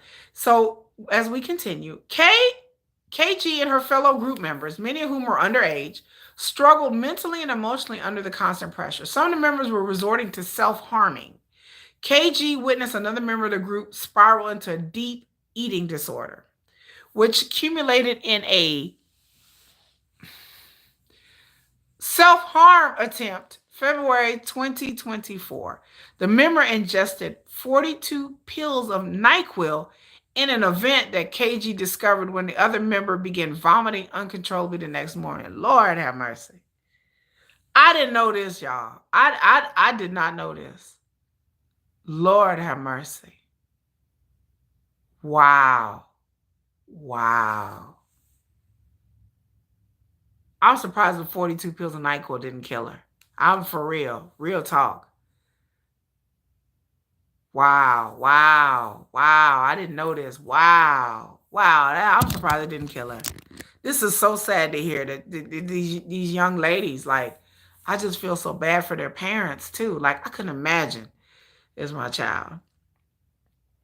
And she was vomiting uncontrollably. Yeah, I can imagine so. Months prior, KG and the other members had brought their concerns about this particular member to the JYP staff, but the staff did not seem concerned and stated that eating disorders were common. What? Y'all, that's not funny. They said eating disorders were common. They're like, oh, don't worry about it. You know, JYP concealed the member's self-harm attempt from Eric Winston and other staff, instructing KG and the other girls to lie to Eric and claim the member went home to spend time with her family. Eric since admitted on a phone call with KG and her mother that he was not informed about the member's self-harm attempt, but was told by the JYP staff that the member suffered from food poisoning. Sean said it could be Kaylee because the attempt was recorded the same time she had a hiatus. And in her interview video, she had eye bags, not trying to send misinformation, but that's my guess. Oh, okay. So Kaylee went on hiatus. Oh, wow. Around that time. Thank you for the information. Oh, wow. I don't know who Eric Winston is. Maybe that's somebody that works with the group. I don't know who that is. Maybe he's a producer. Maybe, I don't know. I gotta look that up. I don't know who that is. But they said that she had food poisoning.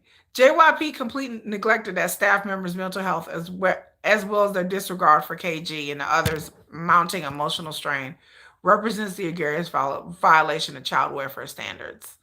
They said KG was a frequent target of verbal and emotional abuse by JYP staff. So for some reason she rubbed them the wrong way, and I'm not blaming her, but for some reason, like, I don't know, maybe KG was knucking a few bucks. Maybe KG was the type that would be like, you ain't finna just do me anyway. My mama raised me, like, like maybe she was the one that was kind of like bucking up to him a little bit, like, and maybe the other ones were kind of scared. So I may have got KG wrong. She may have knucked a few bucks. Like, she may have been like, I ain't, my mama didn't raise no fool.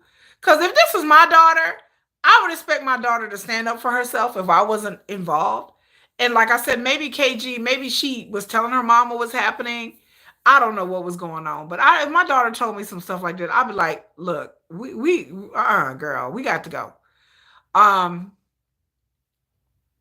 Okay, they said on her birthday, during a critical rehearsal, a dance instructor publicly humiliated KG in front of her group mates, stating to the translator that KG was a terrible dancer who should never be given opportunity to debut. Wow. This harsh critique was delivered. Let's see. We go. Wow. They really didn't like her. She was going in on her. She was going in on KG.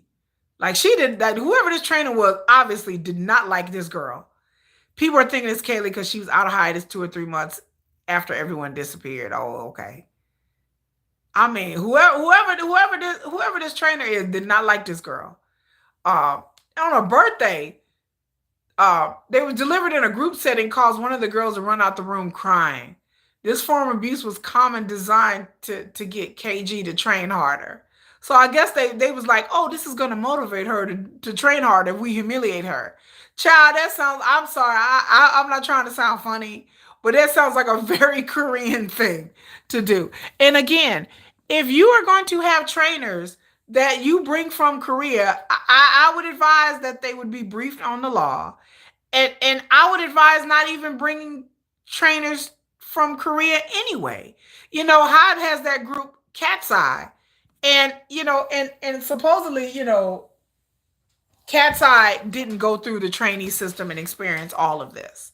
So you can, a K-pop company can create a westernized group if they know how to do it right.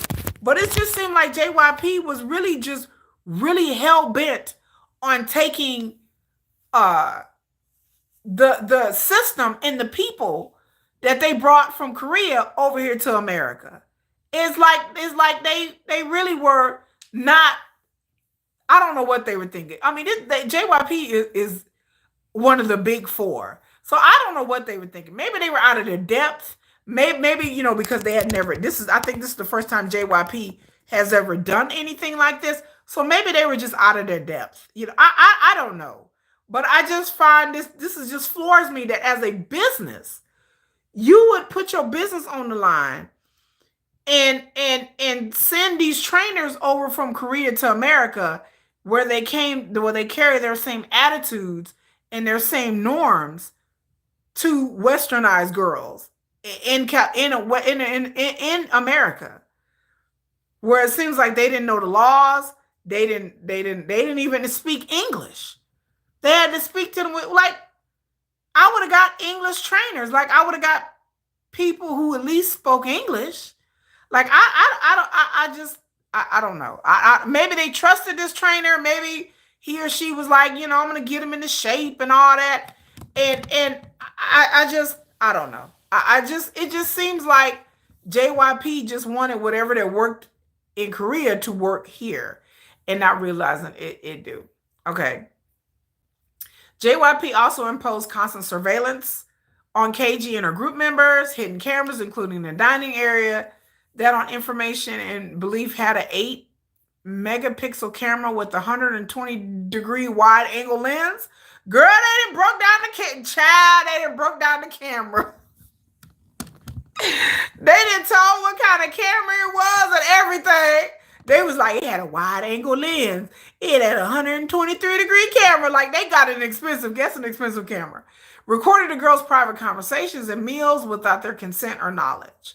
A surveillance sticker found on the ceiling of the pantry further revealed their eating habits were being monitored around the clock. I have heard about K-pop groups doing this, monitoring their like having cameras in the kitchen.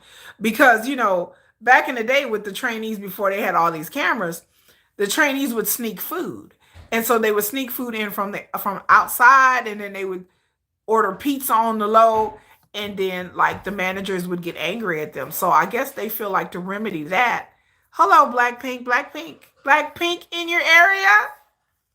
Blackpink is the revolution. Okay, anyway, I had to say that. Hello, my blinks. Hello, fellow blinks. But yeah, they figured out now that they just surveilled their food. So they said KG discovered the cameras months after they'd already been installed, deepening her feelings of feeling trapped, controlled, and powerless. Whew, child, this a lot. This too much, y'all. This is a lot. But this is a lot. This is a lot I'm shocked.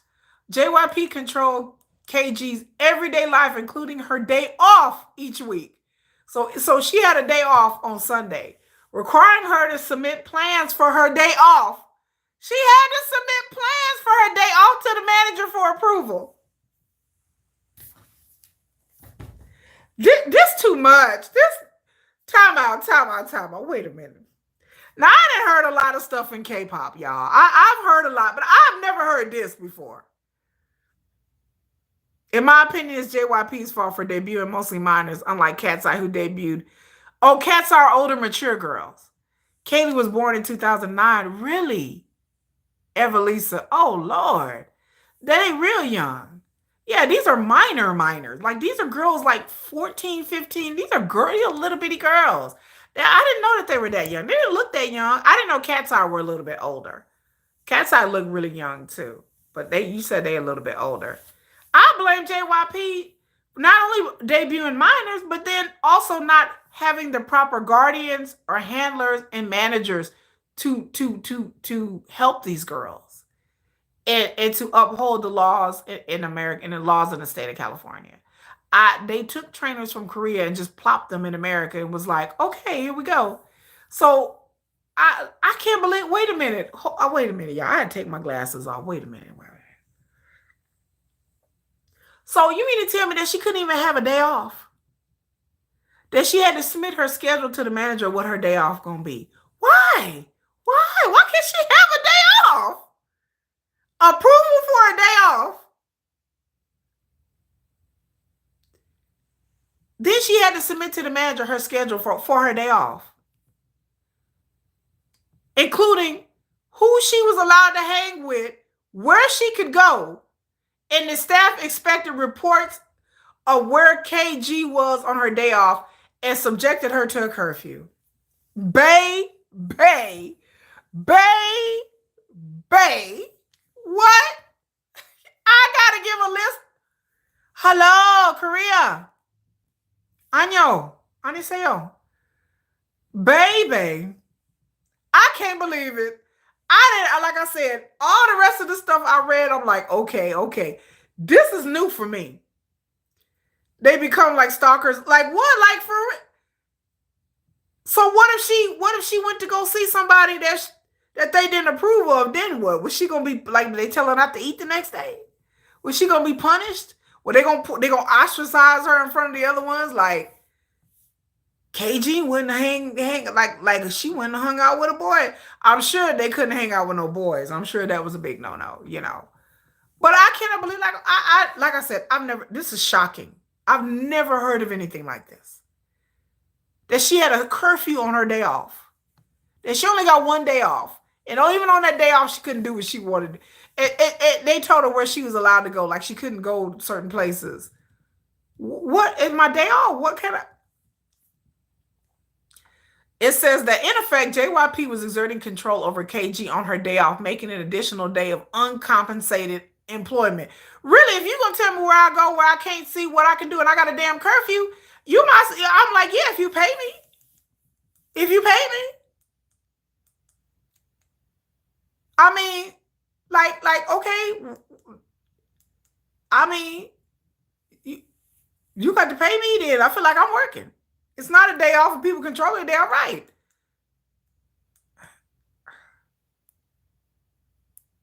And so they're saying that in their clause in their contract, they actually had a clause saying that there was supposed to be no filming at their group residence. The group residence is private, off-hours home base for the group members who chose to reside there. Therefore, JYP hereby represents and warrants that audio only and visual only recording, whether it be hidden or visible recording devices, are prohibited. So they were not supposed to be filmed. It was in their contract. So they were not supposed to be filmed. So that's what she is saying, that they were not supposed to be filmed. So that's just weird. I'm surprised they didn't have staff following her around on her day off. Like, are y'all surprised that she probably had the staff? What if they would have had the staff following them around on their day off? What if they would have had the staff be in the bushes? Like you over there at Starbucks trying to get some coffee and hear the staff in the bushes looking like, where's she going? Like, oh my God, I'm surprised they didn't do that. JYP claimed by April 2024 that KG's working efforts had earned her an accumulated net income of approximately minus $504,543, meaning she received no share of JYP's profits despite her hard labor. Instead, they claim she owed them money for her hard work. And make no mistake, JYP had converted her labors for their profit. JYP was publicly reporting profits during the relevant periods. And so while they were doing debuts and records and appearances, JYP was making money off of the group. Vcha and KG were featured and interviewed by Days Magazine, Teen Vogue, twice, Nylon Magazine, Rolling Stone, People Magazine, Billboard, Grazia Singapore, Revamp Magazine, Vanity Teen, Apple Music, iHeartRadio, Kiss FM, Nocturnal, Front Live, Young Magazine Entertainment, and a host of others. So they were saying that that JYP is using her likenesses for promotions.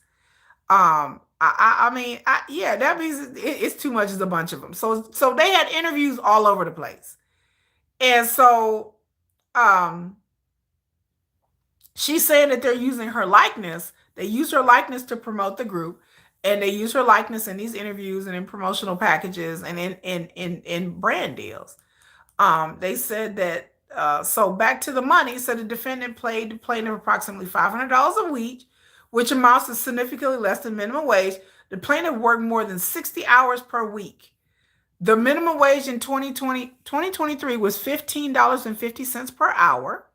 The minimum wage in 2024 is $16 per hour. So the plaintiff worked 60 hours a week. She was paid $8.33 on an average per hour.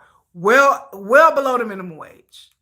She actually worked longer, so she was due overtime. So that's time and a half by California law. So really, she didn't make minimum wage, and she didn't even get overtime. And so she's calling JYP as a breach of contract, and they didn't pay her right wages, which is true. They didn't.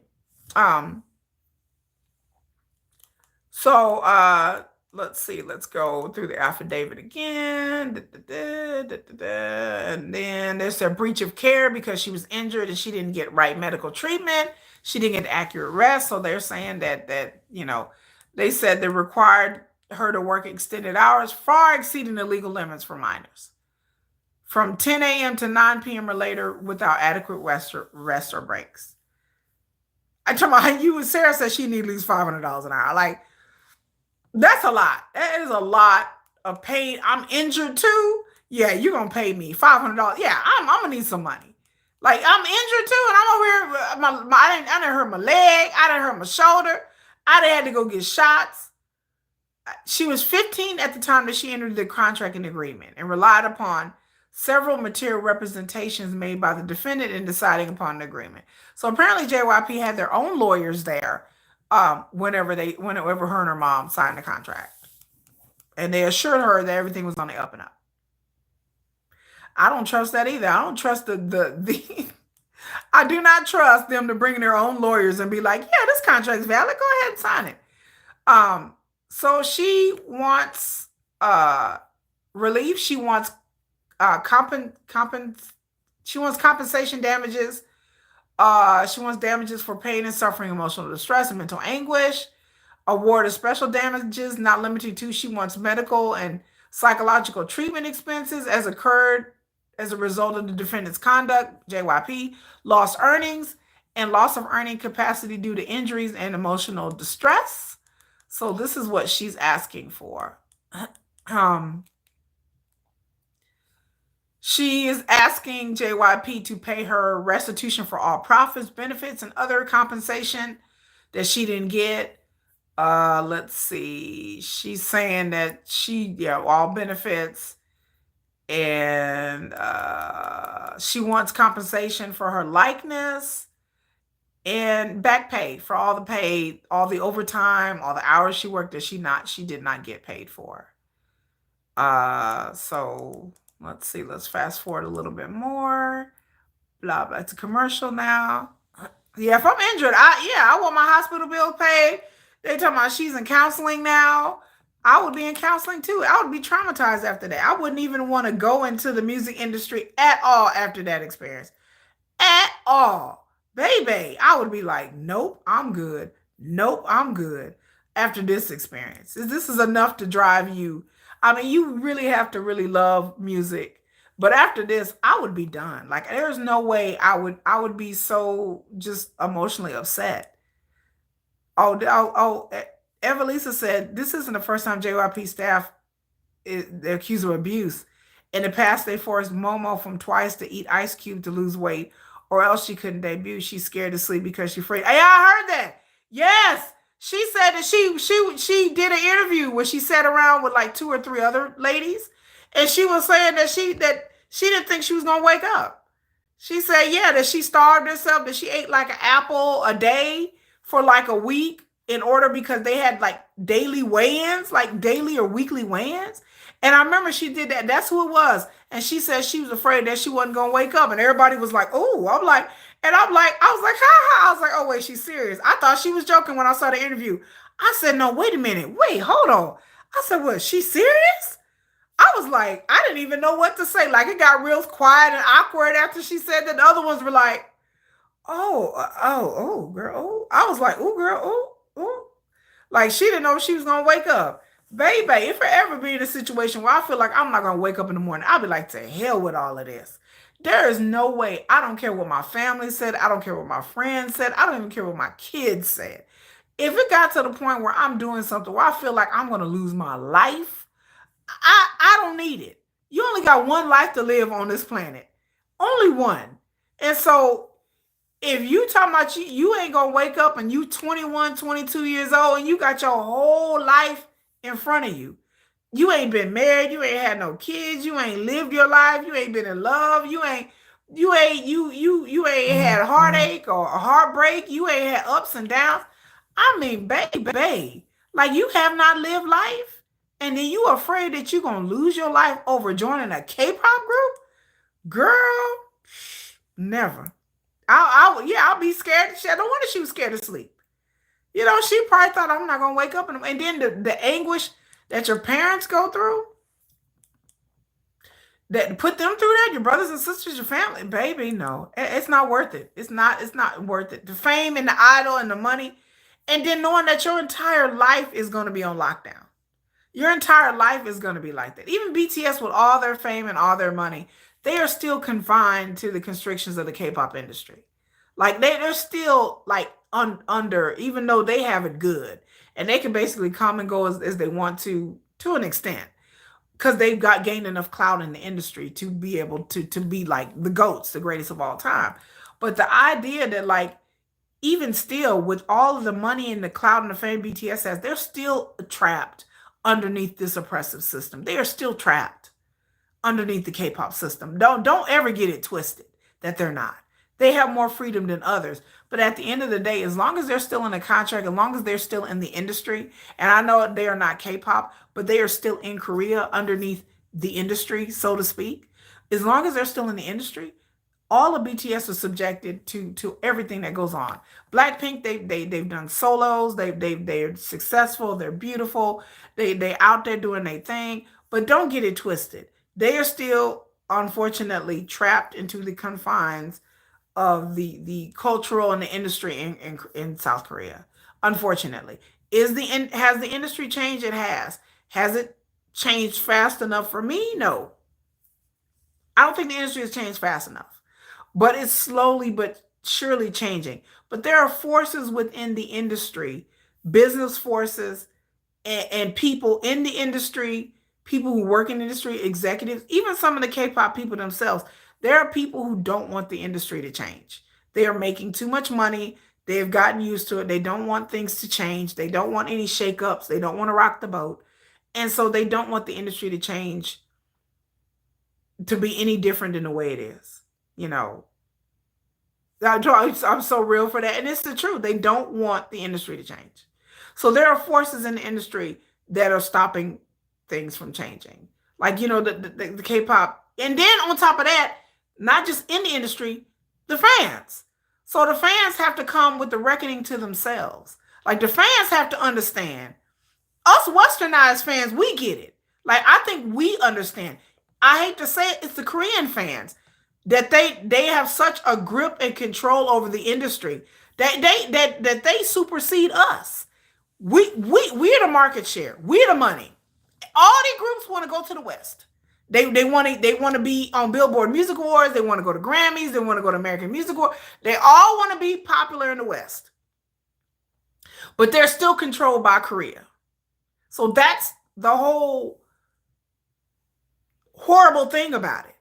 It's like they all want to make this money in the Western markets because there's more of us. There's more of us than in Korea. Korea's a small country, you know, so there's more of us.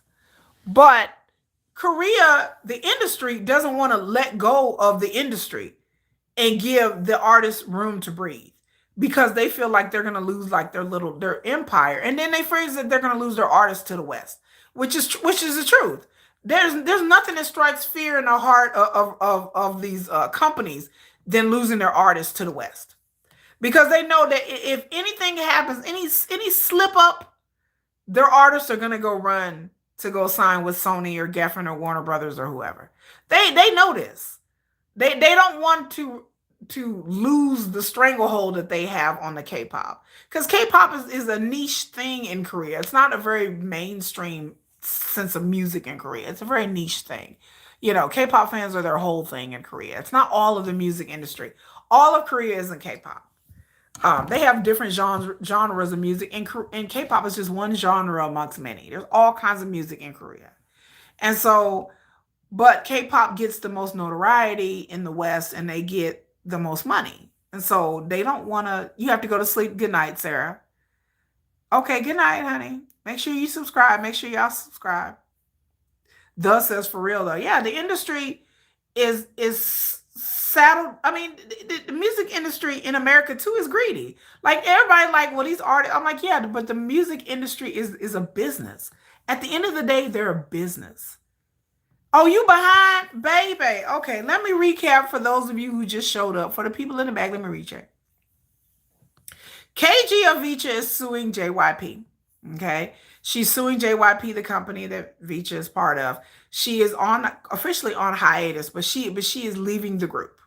Okay, I've read the affidavit. You can go back and rewind, but I'm reading the affidavit where she's filed a criminal. She's not a criminal.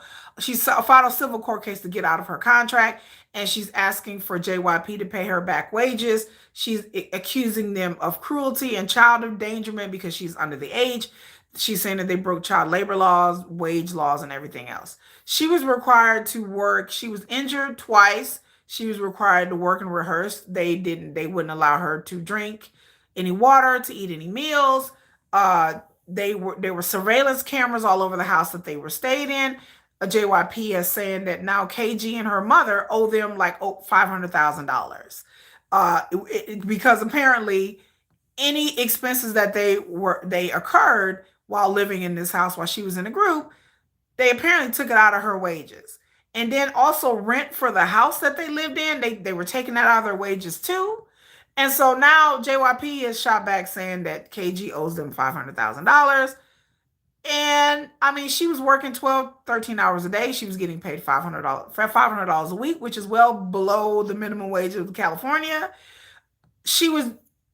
There's rumors about a member of the group, which some people have chimed in, self-harm. She apparently took a bunch of pills in an attempt to off herself. Not KG, but this other girl member of the group, because it was so mentally, and she was under so much mental stress that she tried to take pills and to end her life. Yeah, poor KG. KG was treated. They said that this trainer, who did their choreography, was ruthless. They would have them train for hours. She was required at one time to do the same move over 100 times, and that's what caused her to tear a tendon in her shoulder. And the doctors told her she needed to rest. And JYP just like gave her some cortisone shots for pain to numb the pain in her shoulder, and told her to get back out there and rehearse. And so apparently the choreographer didn't like KG's dancing. She thought, I guess she was slow to pick up the moves. She would berate KG in front of everybody and talk bad about her. And like I said, they were denied food. They were told not to eat. They were told not to drink. These are minors. You can't do that in California. They basically, JYP brought the K-pop training program to California. And again, you can't do that here. You can't, they do not have these kind of strict laws that they have in America in Korea. So in Korea, you can treat these men and these girls and boys like that over in Korea, but you can't do that here. So KG, yes, she left the group and she's suing JYP, saying that, cruel, that she didn't get paid enough, cruel and unusual punishment. And that's what I'm reading. I'm reading the affidavits. Like I said, if you guys missed it, you can rewind the video back. And then as I read through the affidavit, but I'm almost to the end of it. She was talking about that JYP has a clause to where KG, they have exclusive rights to her name and her likeness and her voice and her biographical material. I tell anybody, if you're signing a contract with anybody, get you a good contract lawyer. Hey AK, what's up? Get you a good contract lawyer. Don't sign any contract with any company unless you have a good lawyer, good representation. KG and her mama did not have that. And a lot of people in the entertainment industry made that mistake by not having an entertainment lawyer or a contract lawyer look over their contract. So KG doesn't even have rights to her name, y'all, or her likeness, or her voice, or her biography, including the extensive right to advertise, publicize, and promote her in all medium forms. So JYP has this written in their contract for all of the girls and probably all of their groups, where they have the right to advertise and promote. They own the likeness of these K-pop singers. Now that's something that I did not know. I did not realize that they have control over their likeness. KG was also saying, what tripped me out earlier is that she had 1 day off per week, and that on her off day, she had to submit an itinerary to her manager of what she was going to do on her off day, where she was going to go, who she was going to be with, and then she had a curfew on her off day. AK said never signed a contract giving these vultures rights to everything without a lawyer, right? Her and her mom were over their heads. She's 15. She's 15. It's a 15-year-old girl when she signed this contract with her mom, of course. She signed, there's things in the contract that are just, that are standard in the K-pop and even in the music industry. But the off-day thing just floored me. Now, they had cameras in the pantry, cameras in the kitchen watching what they eat to make sure they weren't sneaking food. Now, look, that's one thing. But I can't do what I want to do on my off day. I got to submit an itinerary of what I'm going to do. So JYP is so goofy for thinking they can do the same training. Yes, in America. They can't do that on American soil. Legally, they cannot. They cannot do that on American soil. They get away with that in Korea because they don't have these strict child labor laws. They cannot do that in America. This is not a cultural conversation. This is not, well, westernized kids versus Korean girls, East versus West. None of these cultural conversations that people are arguing about on the internet, because I've read a little bit, have no bearing here. All that anybody needs to worry about is what the law say. The law says, contract or not, minors can't work certain hours. Minors they need breaks. They need to go to school. They have to be compensated dually. You cannot get away with the same crap that you do in Korea that you can here. You just can't. You legally cannot do it. And the fact that they would bring trainers from Korea and bring them over to America and not have somebody there with the girls and with the trainers explaining them, okay, well, you can't do that. They're supposed to have a guardian there. That's what movie sets do. This is what TV shows do. They usually have somebody there to make sure that she was going to school for 3 hours. Okay, that's great. But they usually have people on set observing. Like movies hire people that know the law thoroughly in California. And they hire people to observe, to be observers. And that's all they do. They just sit back and watch. And then they look at the time and be like, okay, they got a break. Okay, working too long. Okay, that's all they do, and they know the law. And they know, and then sometimes the directors and producers will call them and ask them, well, can we do this and can we do that? And they be like, yes or no, or let me get back to you. That's what they should have had here in America. These trainers that they hired and the managers they hired, they were all Korean people. I'm assuming that these people were not briefed in American labor laws. They work in the entertainment industry in Korea. I'm just going to go out on a limb and say, they probably didn't know. They probably didn't know not a damn thing about American labor laws or minors. And so to have these people over here working with these girls living in California and they don't know nothing about the laws, JYP can't just be like, well, we didn't really know. We thought the contract was valid. And, I don't know what the trainer was over there whooping their asses every day and starving them. Hey, they can't throw that up because the trainer is an employee of theirs. The manager is employees of JYP. So they should have known what was going on. KG had complained previously about what was going on to her mom, to the manager, and they were like, well, this is just how, she was saying that girls were having eating disorders, and they basically told her, everybody has an eating disorder. Everybody had one, KG. What's wrong with you? Everybody got an eating disorder. Girl, you better eat this apple and not drink this water and go and get. The parents that make these kids a primary breadwinner, is a problem. And she wasn't even making no bread, AK. She was making $500 a week, and she was working like 12 to 14 hours a day. Like they did the math, they said it was like she was making $8 an hour. That's not even minimum wage. And then not including overtime. So with including overtime and everything, it turned out that she was making like $5 an hour. She was getting paid $500 a week. And on top of that, they were docking her pay for rent and for expenses. So by the end of the week, when Friday comes, it's like, ooh, girl, it's payday.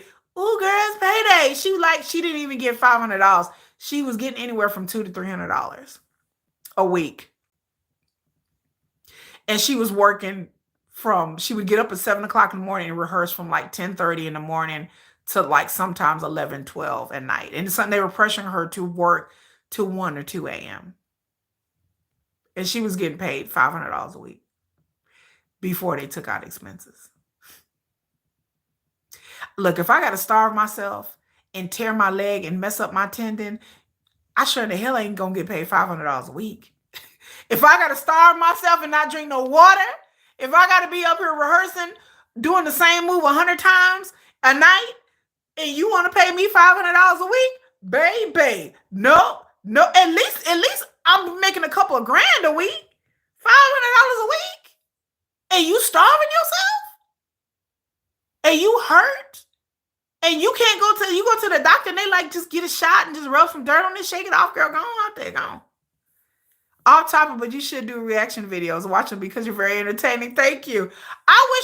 You know what? I did try to do reaction videos.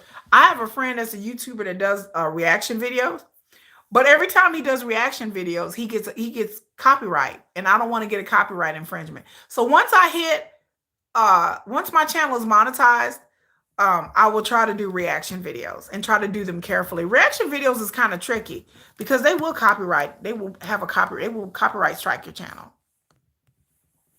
But I was like, girl, if I gotta get in here and starve myself, you gonna pay me. I mean, if I gotta be here stunting my growth and I'm over here starving and I'm over here sitting in a corner and I'm getting 4 hours of sleep, look, man, $500 a week is not gonna cut it. It's not gonna cut it. I would love to do reaction videos because again, I haven't seen a lot of K-pop stuff, so I have a lot of stuff to react to. But I just, that's sad. And then the fact that she doesn't own her name, her likeness, any of that. All of that is an exclusive right to JYP. Like, that's crazy. That's crazy. And they're supposed to pay her base pay plus royalties. They weren't paying her base pay plus royalties. She was basically getting $500 a week. Like, that ain't base pay and royalties. They were basically taking all, like, most of her money and saying that, well, you have entertainment expenses and rent, and so therefore we're taking that money out, and that's the reason why you get like $200-300 a week. Jesus Christ, y'all. The industry is just the K-pop industry is just horrible, you know. Um, and then they were talking about like they had receipts of expense like food and stuff that they had to buy. They took that out their money. And utilities, they took it out their money. Depending on the show, you can do reactions. You put some type of filter over the episode scenes, then you're usually okay. However, K dramas are tricky. If it's on air right now, then you can't do it. Oh wow, okay. Well, I wanted to do like BTS like K-pop videos and stuff. And I know somebody that does reactions to K-pop videos, and they copyrighted struck him to death. Like he had to take his video down because he was like, I'm not understanding like which videos he could react to. So he could react to videos that other YouTubers post, but he couldn't react to any like music videos that the companies posted. So the only reaction he does is just the videos that fans have posted. But there are people I've seen that done reaction to music videos and stuff like that in like a concert. Like he was doing reaction to concerts, concert clips. And there's only certain ones that he could do. So he got copyright strikes all over the place. Put those reactions on Patreon. Older series that aren't in circulations right now are usually okay to do. Okay. So yeah, you have to do older stuff. Okay. Well, yeah, I think maybe that's the rub. Is that it has to be older stuff. But I would love to do reactions. I just have to get the technology for it too. I'd probably have to do it on my laptop. Y'all know I hate doing anything that involves me getting out my laptop.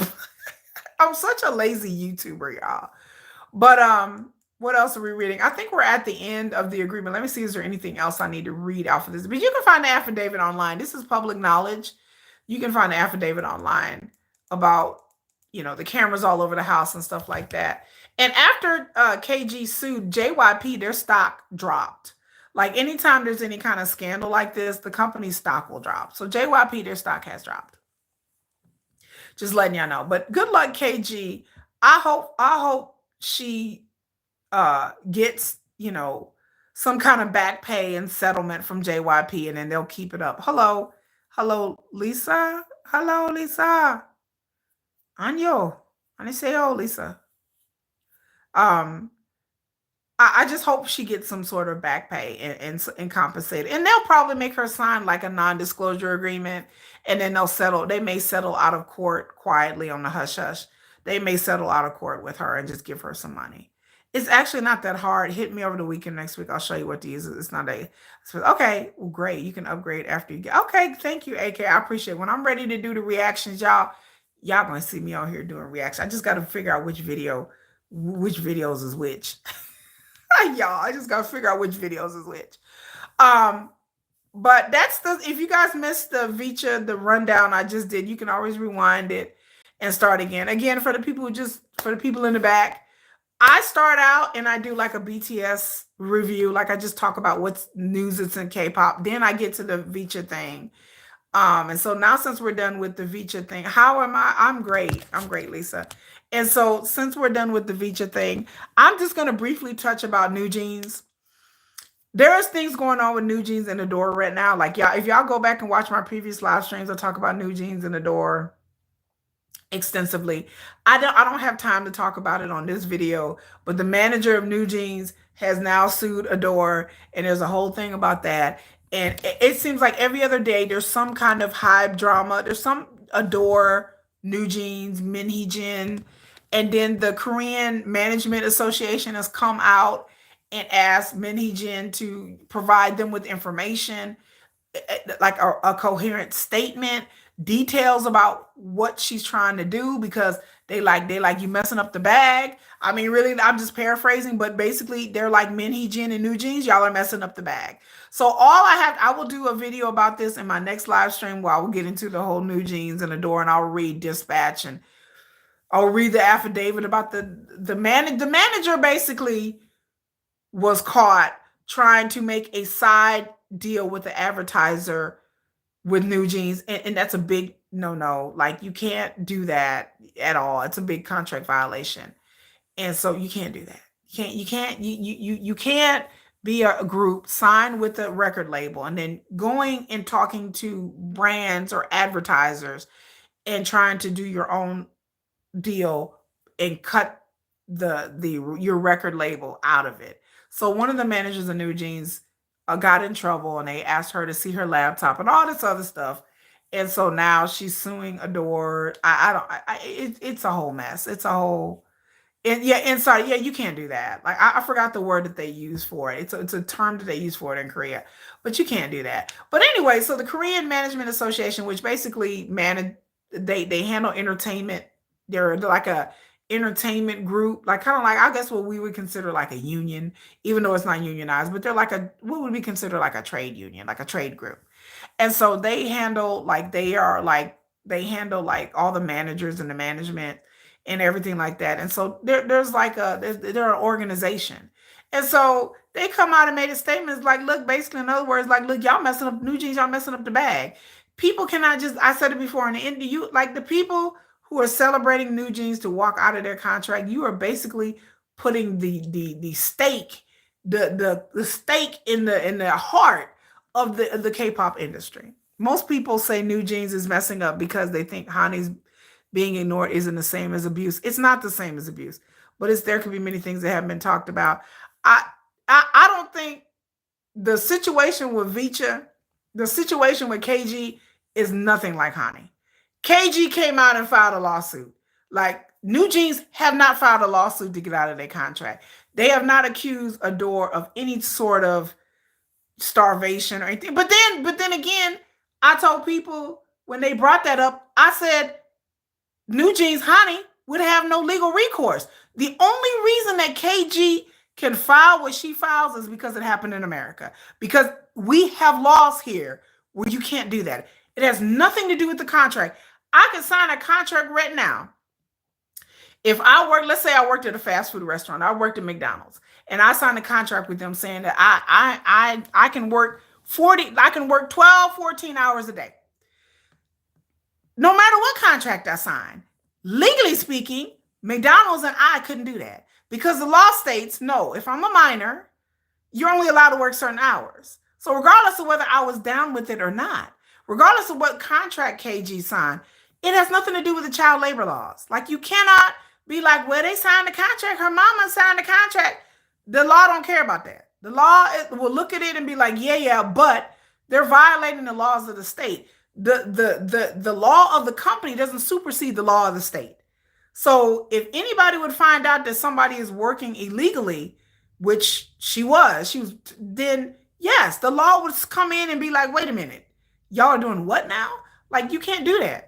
Hani would have nothing to sue in South Korea. Their laws are not like that. Their laws are not even close. In America, we have strict labor laws for minors, even for people.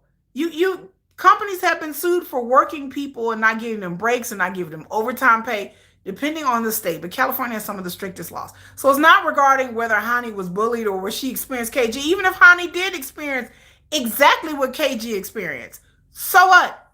Too bad, so sad, baby. You in Korea.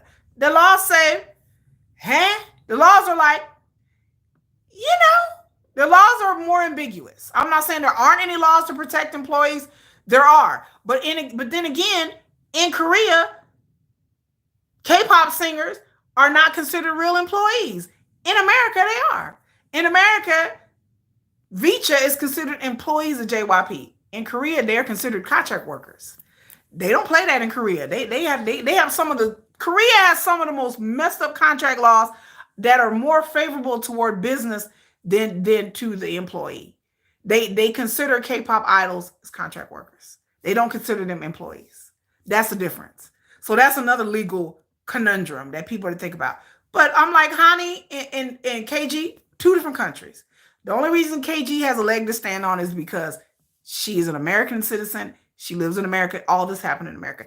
And what she talking about happened with Korea, I don't know how much legal recourse she would have, but she is an American citizen. So I don't know. It's a tricky legal slope, you know. How old am I? I'm really old. Are you a blank? I love Blackpink. I love Blackpink. I love Blackpink. I'm a Lisa fan. But yeah, so I like to me, it's not a cultural issue like people trying to make it out to be a cultural issue. It's just a legal issue. You know, the same thing with New Jeans, it's a legal issue. The laws don't that in Korea are different than here. Like what happened with the manager of New Jeans trying to get side deals. If this would have happened in America, they would have been fired. They would have been like, okay, gone. But apparently in Korea, like it's hard to fire people. In America, it's not. America, you be gone. You be like, baby, if I work for a company, right? If and then the manager at New Jeans was mad because she was using her personal computer and her personal cell phone for work, right? So Adore, she was mad because Adore asked for her laptop, right? Adore asked for her laptop and phone, right? It's her personal lap, but she uses it for work. And she was like, well, they invaded my privacy and blah, blah, blah, blah, blah. Don't you know that I work for a security company? Don't you know that they can seize my laptop at any time? Why? Because when I started working there, I have an employee handbook that says if I use my personal laptop and my cell phone for work business, that they're allowed to seize it. There is no privacy. I had to sign an agreement saying that I'm going to use my personal laptop and it's on a different server. But if they find out that I'm doing some tricky stuff, they will ask me to bring my laptop in, and I can't be like, oh, well, y'all invading my privacy. No, ma'am. When you worked here, here's the employee handbook that you signed online, and yeah, we're going to go through your cell phone, and we're going to go through your laptop, and you're going to hand it over. We're going to sue you. That's what happened in my company. My personal laptop, they will sue me. They will sue me to get it because I'm using it for work. They consider that this server that's on this computer is their propriety. And I signed an agreement saying that was okay. They could have gave me a laptop. They could have gave me a phone if I so wanted to.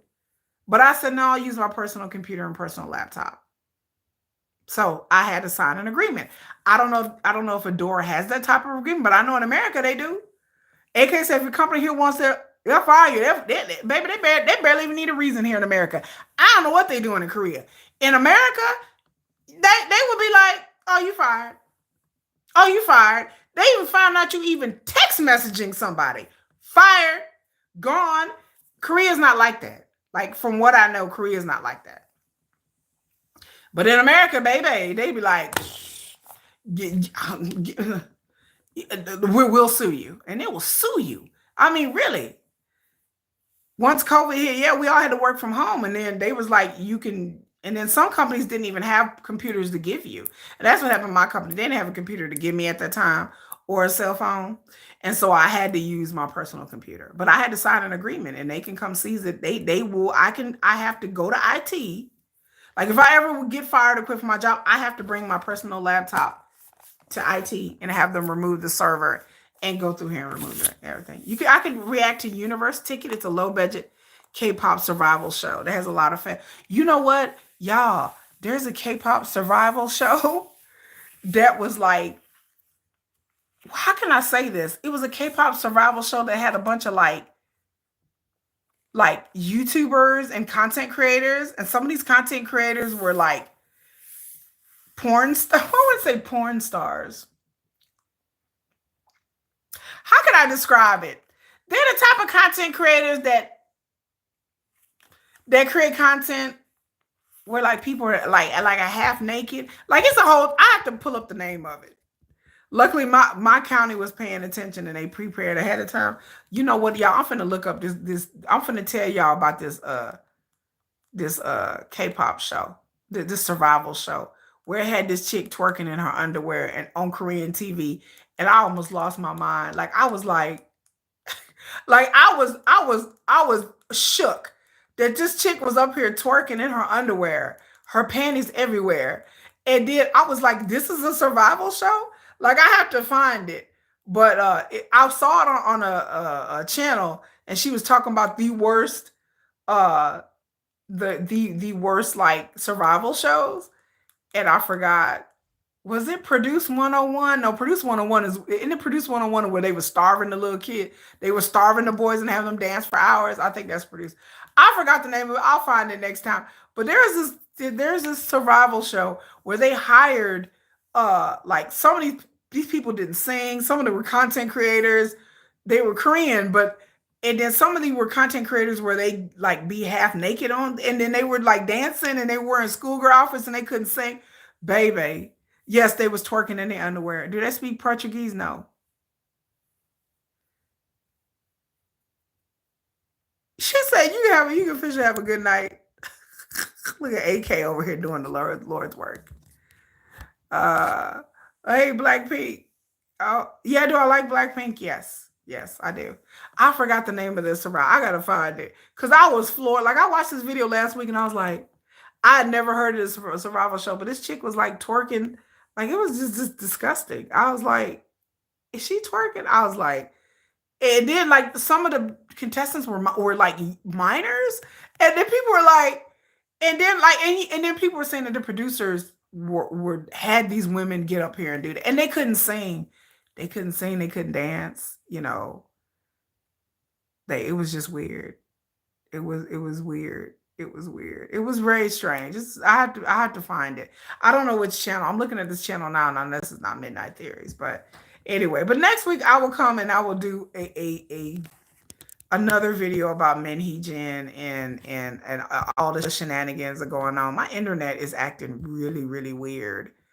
Um, my internet is weird. I think it's because it's storming here. Um, but thank you, Paxa. I think it's storming here. Yeah, it was strict. As strict as Korea was, my jaw dropped. I was like, is she in her panties? I was like, what kind of and then like then at the end, they ended up forming a girl group, but then they ended up disbanding the group like a week later. So the whole thing basically I was told in the video, the whole survival show to create this K-pop group was a lie. It was basically just to bring clicks and views to the content creators and the people who created the show. I think they had a website too. So it was just a way, it was just a scheme for them to get money and publicity to their website. Like that's what it turned out that it was just a scheme. Did she have anything back there to twerk? I a little bit. She was a little, yeah, she a little bit. And so yeah, she was working with a little bit of something. She could twerk a little bit, but I was like, and they were saying that the producers told her to do that, and I was like, I'm sure they probably did, but yeah, the whole thing was not a real. It came across as a real like K-pop, like we really gonna form a band, but it just turns out to be a whole lie. Like they really weren't trying to form a band; they were just doing it for advertising for their like their channels, their like website and channels. It was really weird. It was real strange. But yeah, that was just weird. But I forgot what the name of the show was, and I forgot who brought it up. I forgot what channel I was watching, but I was dying. Like I was so laughing because she was like, "What in the world is this?" Like she was reacting to it. So I forgot the name of it, but I will. I'm trying to think. Was it Ploopy? Like I don't know. Do y'all know who Ploopy is? I think it was Ploopy. Was it Ploopy? I'm trying to see y'all. Is it Ploopy? It was Ploopy 678. That's a YouTuber. Yes, the worst K-pop survival shows. Her name is Ploopy. I wonder if my internet messed up because it's like storming here.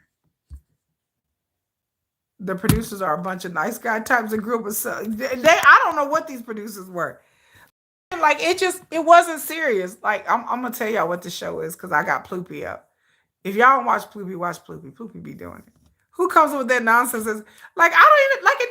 Look, it barely even had any channels like challenges. It was just real weird. Okay. Let's see. She said Time Turner. The name of the show is called Up to You. Up to You. They said yes. Up to You is the name. It was all in caps too, one word. Up to You. And she said it was the worst survival show. Up to You. And it was basically all just a way to get clicks and views. And yes, they showing this girl with the little girls with these skirt on.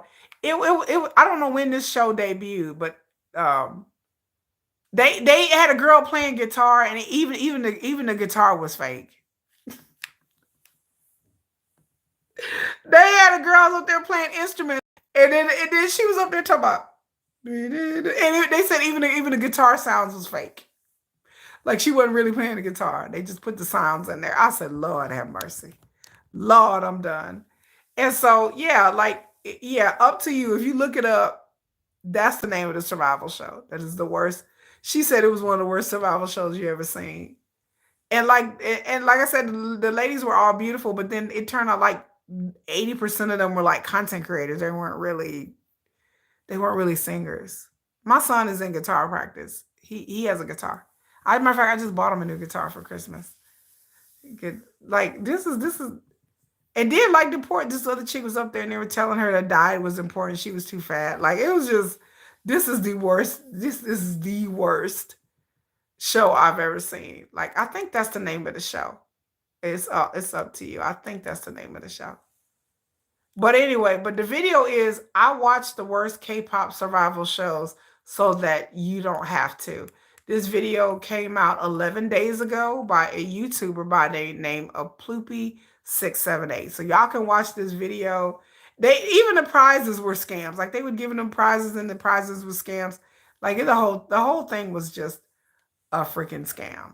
So, so if y'all ever wonder about the survival shows, like I always get a kick out of them, especially real bad ones. But these girls, they couldn't dance. It just, like I said, this chick was on the floor just dancing, rolling around the floor. I just look. There's another AK. AK. There's two AKs. Why do people ask me what my age is? What kind of challenge? What kind of question is that? It's a very strange question. Starlight, and then there's another one called Starlight Boys and Time Turner. That's another one. Those are the other like really weird K-pop things. Right, that's what I said. That's a really weird. Like, there's like 5 people that came on here and be like, "What's your age?" I'm like, that's an odd question. I don't think I've ever been on someone's YouTube channel in my entire life, and I watch a lot of YouTube, and I've never looked. I've never been on some content creator's channel and been like, "Well, I wonder how old they are." Yeah, but they can't dox me for what? What dox me? How? I would like to see somebody dox me for what? I'm like, dox me and then do what? Like I just people like, oh, they're gonna dox you. I'm like, and then what's gonna happen? Oh, that's why I never sensed that. I was like, dox me, and then what are they gonna do with that information? Like, I ain't scared. I live in Texas, honey. I live. I just because they can't. I live. Let me tell you, I live in a conceal and carry state. So I doubt anybody would ever show up at my house and then dox me and do what? What are they gonna do? I can give people my telephone number. I'll just change my number. I'm like, I don't know why people are afraid of getting doxxed. I'm like, what are people gonna do? They like if they call your number, you just change your number. Nobody's gonna be brave enough to come to your house. I wish they would. I conceal and carry. I live in a gated community, so I'm like, good luck, because you ain't gonna get past the gate. How you gonna get in? Like, you ain't gonna get. And then docs me to do what? Like, what are you gonna tell my job? Oh, she got a YouTube channel. They already know that. Oh, she work here. I'm like, I work from home, so it's not like I go into an office. I work. I don't like. I have two. I have like I used to own businesses and I had a YouTube channel. So it's like like my real name is out there. Like I've won awards. Like I'm Googleable. I'm Googleable. Is that how you say it? I'm Googleable. You can Google me. Like it's not that hard. I've won awards. I've been in magazine covers. Y'all want to see my magazine covers? Because it's not like I'm hiding in a basement somewhere. Like I'm grown. I'm a grown person. I guess people are afraid to be doxxed because they life suck. My life don't suck. Yeah, I'm Googleable. I'm like, I guess people are afraid to be doxxed because they found out they living in their parents' basement. I live in a house. I don't live. I have nothing. Like I've been in magazines. I've won awards. Like I'm like, so what are they gonna do with that information? Show up at an art gallery? Show up at my art gallery show? Y'all can show up in my art showing next week. I'll be there accepting an award, getting on stage and being like, hey, like I have nothing to hide. Why? I don't have any like embarrassing skeletons in my closet. There's no, I don't work a job. I mean I have a job, but I don't work like in an office nowhere. Like what are people gonna do? Tell my boss what? I gotta you oh no, we're gonna do what? I just don't understand what people do with docs. I can have somebody's really, to be honest with you, I work for a cybersecurity company, right? You can get anybody's name and address. Like I can, if I really wanted to, I can find people online because I've done it before. I can find anybody online. Really. Nothing is private. If you think you online and you think your shit is private, I got a bridge to sell you. If you on social media and you think your life is private, I work for a cybersecurity company. I work for a government contractor.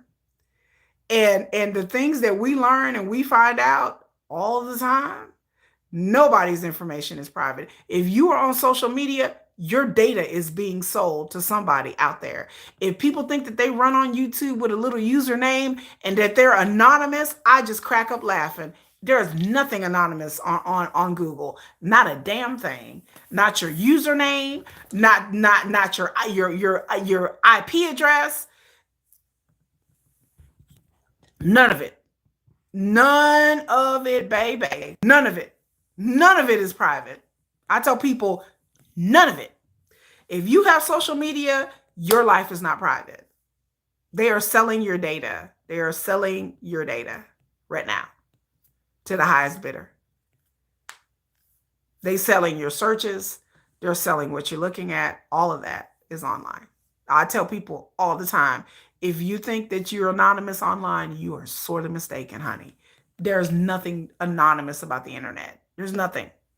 I don't have social media accounts like that. I have a Facebook account that is private as hell and that I barely update. I don't do Twitter. I don't do TikTok.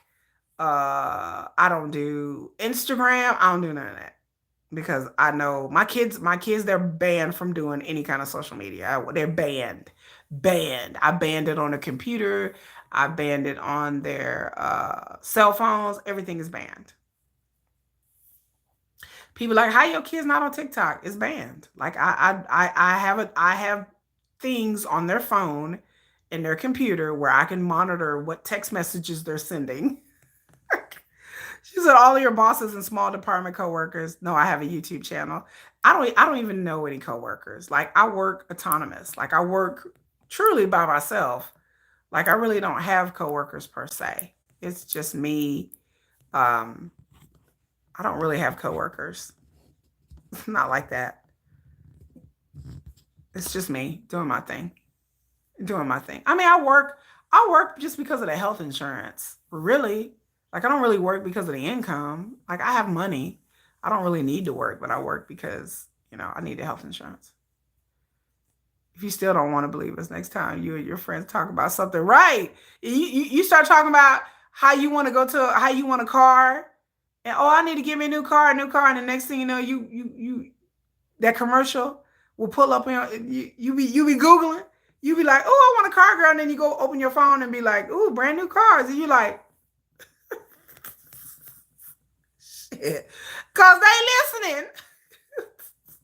I'll be dying laughing. I'll be people talking about their cell phone. I'll be like, you do know they listening on your phone, right? You do know they hear your whole conversations that you're having. And I told people, you do know that everything you search for, they were taught, even if you burn the computer. Like we learned at work that like, okay, so the motherboards and stuff, let me give y'all a little information. The motherboards on your computers are made out of gold, right? Indestructible. So people have tried to set computers on fire. People have tried to burn their computers and their hard drives. And I'll be like, you do know that they can pull anything off a hard. You can wipe your hard drive and they can get it. We can get it. That's what my company does. One thing my company does. We can get it. My company, we're good at what we do. But people be trying to hide things on their computers and taking them to professional people and trying to have them wiped. And I'm like, anything that's on a motherboard can be found, and they're indestructible. Like people tried to smash computers, set them on fire. I was like, you do know the temperature to melt gold is very, very high, and they're made out of gold. Do you not understand that your laptops have rubies and gold and all kinds of things in these motherboards? And these motherboards are virtually indestructible. Like you can put them in water, you can set them on fire, and it's indestructible. Like it is. That's why when people be looking up like bad stuff on the internet with little kids and stuff, and they be trying to destroy and wipe their computer, and they all somehow the federal government goes back years with their data. People ever wonder how that happens? How did they be finding stuff from years and years and years ago? Cause that never goes away. Your computer, no matter how much you wipe it, the information is still stored somewhere. I'm like, y'all do know Google have mainframes where they store all y'all data. That the FBI just has to come and ask for a subpoena, and then they hire a company like the company I work for, and they go and dig up people's data. With or without it, with or without their laptop. As long as you have a warrant, you can get it. And like I said, people be like, well, how did they be finding out these people? I was like, yeah. I said it's something that we don't really talk about because you would scare the public to know that, oh no, your information is not yours. That's not yours. It's everybody's. It's really the government's. The government, if they really want to find you, they can find you. I mean, if you're on a computer, that's the last thing anybody need to do. Tell me, I know that just as an amateur white hat, I was like, I learned so much by working for a security company that it's scary. It's like you just give up and realize that like there's no privacy, that people want the illusion of privacy. That's what we learn about in my company. Like we learn about the illusion of privacy. Like because for our company, privacy is laughable. It's an illusion. It's an illusion. It's like there's no real privacy unless you get off the grid totally. But who's gonna live without a cell phone? Nobody. Nobody lives without a cell phone. So that's just a little tidbit, y'all, from somebody who works in the business. Little tidbit. And I work in accounting. I don't even work security like IT security. I work in accounting, and they give us like these little quizzes and these little things all the time. And we learn a lot. Like they're always telling us to protect our data. They're always telling us to protect our information. Always. They're always telling us that because they like the owners of my company, they really want us to be like net savvy and technically savvy as much as we can. Different people vary, but I'm pretty technically savvy. Like once before I started working there, but once I started working at my company, then I really became more guarded, like using a VPN and like, and stuff like that. And then like whenever my computer breaks or whatever, like wiping the hard drive. But even then, like I have a hard time, like, people sell their broken computers and there's places you can sell them. I don't even want to do that. I don't even want to sell my broken computers. Like I have like 3 or 4 broken laptops that because I'm like, if somebody really wanted to, they could really get like my banking information. That's the only thing I worry about is my money. I don't worry about nothing else. As long as nobody has access to my money, I don't give a damn what they do. They can hack my computer all day. As long as they don't get access to my money, then we're good.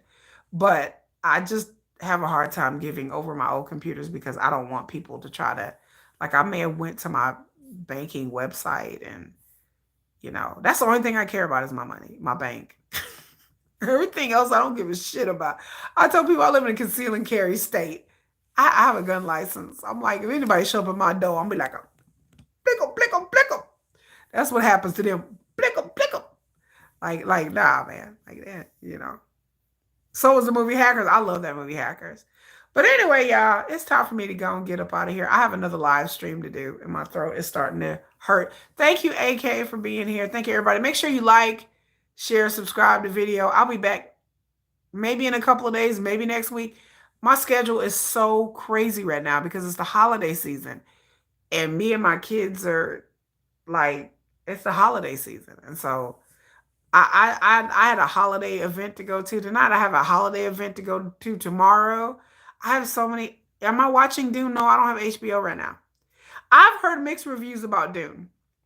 I love Dune. I read all the books. I'm a Dune fanatic, but I'm hearing mixed reviews about this show. So I don't know. I have to see. And right now my internet keeps freezing. I don't know what the. I don't. It's my. I always do live on my phone, so I ain't never getting on my laptop and doing it. But I don't know. We'll see about them. But I still got videos that I gotta post. I have like 5 videos in the can, but make sure y'all subscribe. Make sure y'all check out my community tab because that's where I put all my BTS fictional writing, and I do updates in my community tab. I'm still having a BTS slumber party or a K-pop slumber party. It's not just BTS, but it's a K-pop slumber party. I don't know when I'm gonna do that. I'm trying to think what else. I'm trying to get to 400 subscribers. Are you enjoying it? You think the fans are a bit too extra? I didn't want to try to spoil it.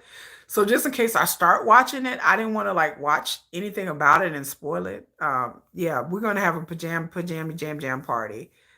When I don't know. Like I said, right now my schedule is this week has been nonstop. Like I've had work holiday parties, I've had kid holiday parties, I've had bazaars, I've had festivals. Like I've had so much stuff this week. I'm just like, I have a kids party and I have a Christmas party tomorrow. I'm just like, I'm tired. If you're watching Squid Game, oh my God, yeah, I will be there for Squid Game. I'm so excited about Squid. T.O.P. from who's a K-pop singer is in Squid Game. So, I did a whole video about it. But anyway, y'all check out my playlist. Y'all like, share, subscribe my channel. And then I will talk to y'all next week. I'm going to take a rest. Like I said, I've been gone all day. And thank you, AK, again for being here. And Sarah and Sean and just dying. I don't know why my internet is just bad. But anyway, y'all have a great night. Until next time, bye, y'all. Smooth.